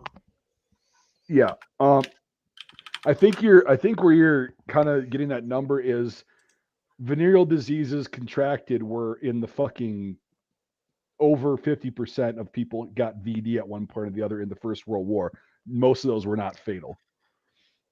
But that was a combat casualty can also be somebody who is not combat ineffective or who is not combat effective but is not on the line. Somebody who has to go back to a hospital is somebody who is technically a casualty. Okay, I suppose a casualty. Okay, I was talking about deaths then. Yeah, the artillery caused the most deaths in World War I, but casualties, the highest thing was disease. Yes, but yeah, okay. That's fair. So also, Trey, in World War I, it was the same thing. Bayonets. Do you know why that is? Because the triangle bayonet creates a wound you can't sit. Precisely. Yeah. No, but do you know why bayonet usage and deaths were so low compared to like what people think in Hollywood? Probably because there weren't that many bayonet charges. Yeah, probably because of the distance of conflict was further. Nope, it's because they interviewed a lot of people after World War One, and they were talking to them about like what it was like if they'd go over the top, make it the enemy trench, hand-to-hand fighting and stuff. Most people could not bring themselves to stab somebody at that personal of a level. That's ironic you say that, because they had an interview with a guy during the Civil War, same thing. He said that you bayoneted a guy, that face would sear into and the sound. Mind. Yeah, they said if you clocked him with a butt and knocked him out, that he would. That's what most guys said in the First World War too. They said they would like hit them or just get them away, and most of the time they would just fucking run away, disengage. One of them would, because a bayonet was so personal. Yep, you knew you killed him. Yeah, and you it never leaves.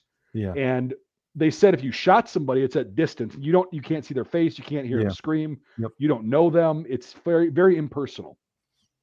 But in movies, it's always this fucking massive thing with bayonets, just people stabbing everybody constantly. When in reality, people a lot of times, I think, with warfare in general, just take the humanity out of it. And yeah, I know that's a fucking really weird statement to say, But people in war are still people. They do some nasty fucking things. They're very capable of doing nasty things. But there comes a point where everybody's got a limit. And a lot of very personal, up close and personal killing is not, I mean, that's the limit for a lot of people who are doing nasty shit on a day-to-day basis. But that seems to be a common limit with most people. There's also less frequent how do I phrase this?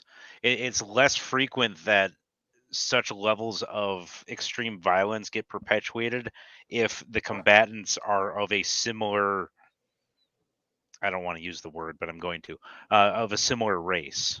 Yeah, Like, that's actually, like yes. Western European against Western European, there's not going to be anywhere near as many atrocities committed.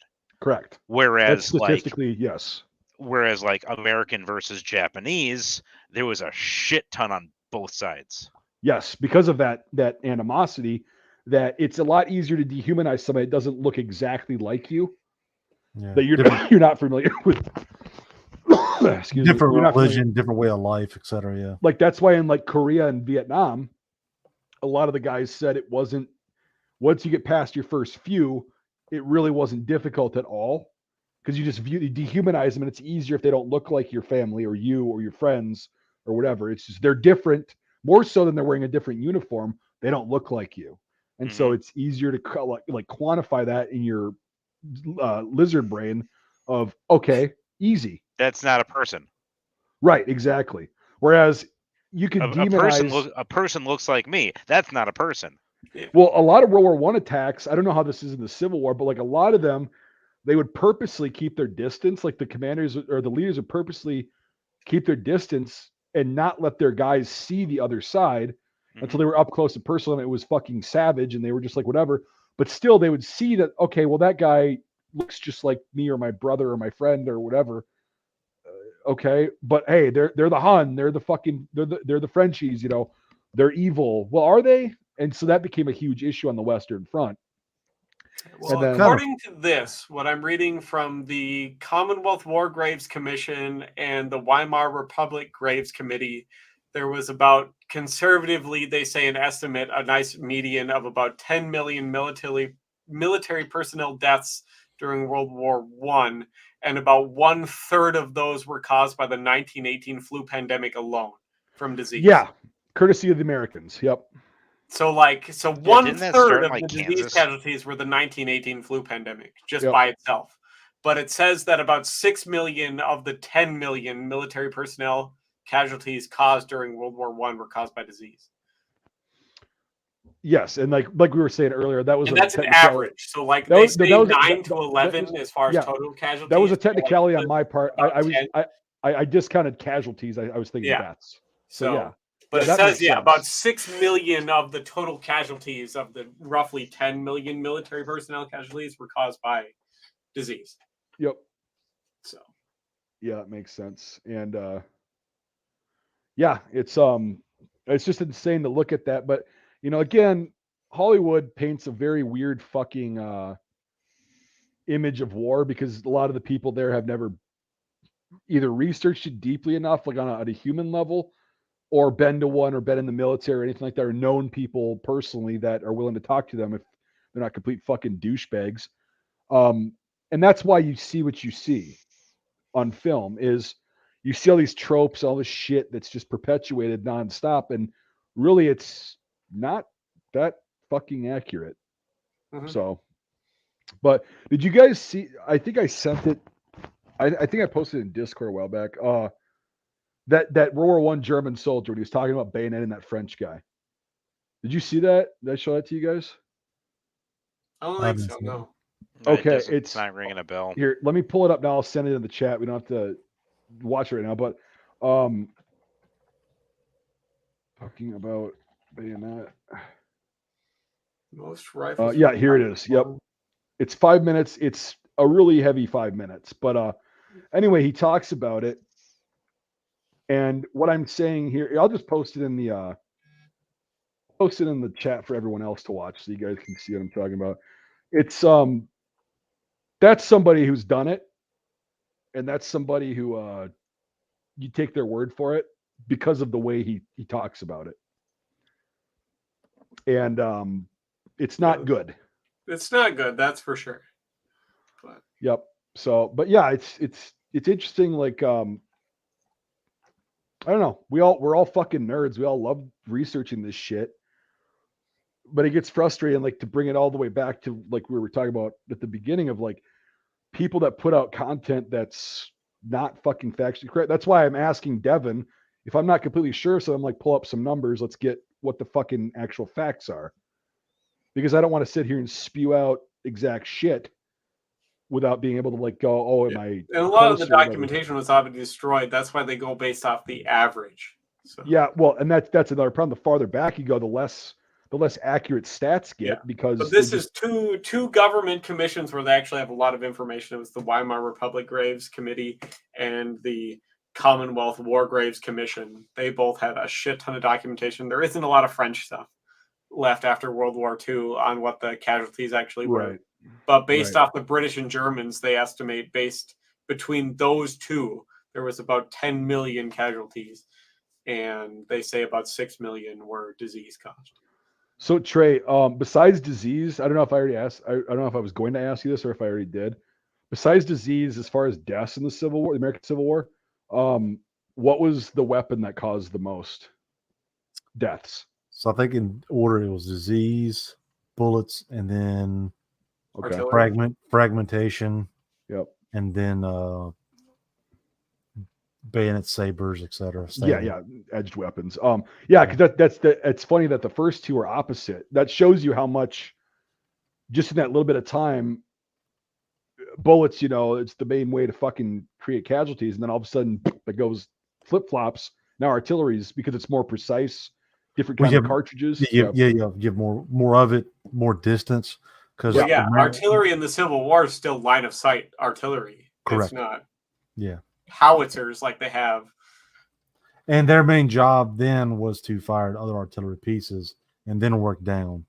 It wasn't sit here until you get shot and shoot whatever you can. It's if two artillery show up at the same time, counter battery fire. Yeah, you counter They're each other. at each other, and the infantry is duking it out underneath them. Yeah. True. Yeah. Oh, yeah. It's fucking insane how that changed in that short amount of time. Because then, artillery has been the fucking in both world wars. It's like artillery creates the most casualties. Yeah, well, until the late 1870s, artillery didn't really change from like Revolutionary War times. Right. It's Napoleonic tactics. It's late 1870s when the howitzers finally start catching up. That's when shit finally kicks off. It's muzzle loaded. Fire control. Yeah, you're using just very juvenile weapons. Like it's just solid shot, case shot, etc. You don't have time fuse. Well, you do, but you don't. Impact fuses, etc. So it's basically artillery's turned up on its head. Yeah. It goes from basically let's fire a cannonball or a gunpowder filled cannonball in this direction to this is an impact fuse with so much explosive mass. Yeah. First time you see like what we consider modern artillery is where the Prussians attacked Denmark in the late 1860s with howitzers with timed air fuses. Mm-hmm. That's where you first see the modern artillery. So yep. Yeah, it's fucking nuts. Mm-hmm. And now artillery is caught because the Germans are attacking Denmark with the repeating like Dreisenita rifles and stuff like that, and like modern howitzers with timed air fuses, and the Danes have muzzle loaders with caps and Napoleon like 12-pound cannons and stuff like that. So yeah, it's pretty one-sided. Well, the Danes actually put up a pretty good fight, actually. Yeah, I know. I did a just brief overview looking at that whole thing, and I'm like, wow, fucking A. Yeah, you'd be surprised what like having a good morale really does for you. So yeah, defense always is in your favor for the most part. Yeah, too bad it didn't work out in 1940. Hey, they put up a fight for like 8.5 hours. They did nothing. They were fucked.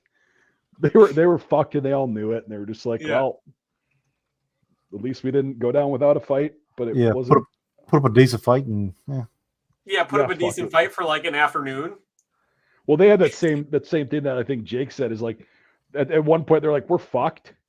Like, why waste more life if we Yeah, can avoid it's it? not worth it to waste human life at this point. And our cities, like, don't let them get fucking destroyed. Like the Yeah. infrastructure, no, because they Yeah. saw what happened in Poland and France. Well, and, if they know they Holland. can't win, you do what you can to put up some numbers, and then you give up because then your people are still okay. Yep. Exactly. Yeah, So it's like, yeah, it was fucking. I mean, imagine being a country like Denmark or the Netherlands, and you just see Europe just getting fucking steamrolled quickly and effectively, and you know you're next, and all of a sudden it happens. It's like, what do you yeah, do? they should have definitely Switzerland themselves. Mind all the roads, put explosives in all the mountain passes, and just got prepared to literally lose everybody. Well, their banks aren't big enough, so Huge. Huge. That's fair. huge, big as Buicks, huge. But you know, Hitler had that whole thing, the whole war. He's like, he's got this one little space of not German Empire, and it's Switzerland, and he really wanted it, but he was like, Who's gonna hold our money? "That's well, yeah." And also, like, it was like we're gonna lose millions of people trying to take Switzerland. So is that true, or is that a fucking rumor? I'm inclined to believe it's true because I've read more than one thing about it from different places over the years. That there is like an untold fucking billions amount of gold bars sitting in Yes. Swiss bank vaults Yes, that are stamped and Swiss- serialized. the Swiss got gold from Germany Yes. on loan for weapons and other stuff, and they still have it. And there's actually accounts that are still active. And if with you go all to of this claim money that, if anybody went to claim it, you'll be arrested. yep, for war crimes. Yes. Yeah. Yep. So That's it's okay. they have so much shit, but like it ultimately became down to like where Germany was going to invade in 1941 was going to invade Yes. Switzerland in Operation Tannenbaum. Tannenbaum. Yep. And they decided against it. It was the first major pushback Hitler got from all of his generals, where it's like, no, you don't understand. Everybody in Switzerland's a trained soldier. They have a shit ton of guns. They've literally fucking mined and bombed everything. They're fully prepared to scorched earth lose everybody in a hill fight for this fucking country. That It's we're gonna basically lose like invading the millions of U.S. people. It's just a little country. Yeah, they're It's like, yeah. we can do it. We can take the country, but we're going to lose millions. The estimated Yep. was 2.1 million German casualties to Yeah. take Switzerland. And Yeah. It would have been less devastating to take Britain, yeah. Yeah. So they worked out and economic Germany had ties. no capability to cross the channel. Yeah. They worked out Well- economic deals with Switzerland to keep them in the things, but weren't working. And they worked out deals with Switzerland to move troops through Switzerland, like into Italy. But Yes. as long as they didn't have guns, the guns had to come on a separate train from the troops. Yep. And shit like that. And it's like Switzerland's the only country to successfully shoot down German and American bombers Yeah. during World War II and then make both countries apologize for Yep. it. So Yeah, it's Switzerland is one of those places that like you're walking in the mountains and all of a sudden you go, there's probably a fucking really large howitzer right there, and all they have to do is open the fucking doors and the facade, and it'll be right there. yeah. I wouldn't wanna go down that The whole country is interlocking fields of machine gun and artillery fire coupled with landmines everywhere. Yeah, it's fucking And nuts. people who have been training since they were 14 years old to shoot at 1,000 yards. Yeah. Yep. It's like we're going to lose an unspeakable amount of people taking this country. And that's how Switzerland is guaranteed their neutrality since Napoleon was alive. So, Yeah, they're in a pretty good spot to not have people fuck around and find out. and the worst part is just like they know we can't win. They literally went for the thing. They're not in it to win it. They're in it to No. make it so You will much fucking of a pay. detrimental Yep. loss for everyone else that That's the nobody's gonna deterrent. try it. That's the deterrent in itself is Yeah. you're gonna win, but you're gonna fucking pay. You're gonna Dearly. pay for it. So And you're not gonna be able to recover unless the whole that's right. world goes It's against them. It's an unrecoverable amount of loss to take that country, and that's their whole Oh. shtick. I agree. Which I'm Right. really excited that Switzerland is now like, you know what? Maybe we shouldn't get involved in other people's stuff again. On And that they're note, sending out yes, people. So we should not get involved with other shit either. We should be fucking Switzerland. but Yeah, that's not I lucrative for a agree. certain few We people were in our Switzerland country. before fucking Woodrow Wilson fucking That's ruined true. it. Before Woodrow Wilson fucked it. Well, it was actually kind of Teddy Roosevelt that was pushing. Spanish-American War, not Yeah. good. Yeah, Teddy Not Roosevelt was the one that was kind of pushing everything to go towards the way it is. But Well, he was the first progressive, so Yeah. it makes sense. Yeah, but at least Teddy Roosevelt actually was a combat leader before he was pushing for all yeah, that he shit, went so in he by knew what himself. he was went in actually himself doing. to like do shit. Yeah. With his fucking C-96. Yep. Yeah. Chad. Yeah, fucking A. But all right, well, we're at 3 hours. I'm fucking tired. Trey is probably exhausted. It's later there on the East Coast. He's got to take a snooze in his cape. Yeah, And I've been up since 2:30 in the morning. it's fun. And I should Well, go move some of the brush into the still burning portion of my brush pile. Get it done. Yeah. Oh, look at that. You should accidentally find some of it, make sure some of it finds its way into your neighbor's driveway. I All right, could. you It's fuckers. not far away, but right. The Karen. just Okay, take the so- biggest branch and just drag it in front of their driveway because I knew they're too old and weak to move it. Okay, watch that video I posted in the fucking chat right when you get done or soon thereafter. Let me know what you think in the group chat, and then yeah, we'll fucking catch you on the next one. For Yep. sure. Have a good night, guys.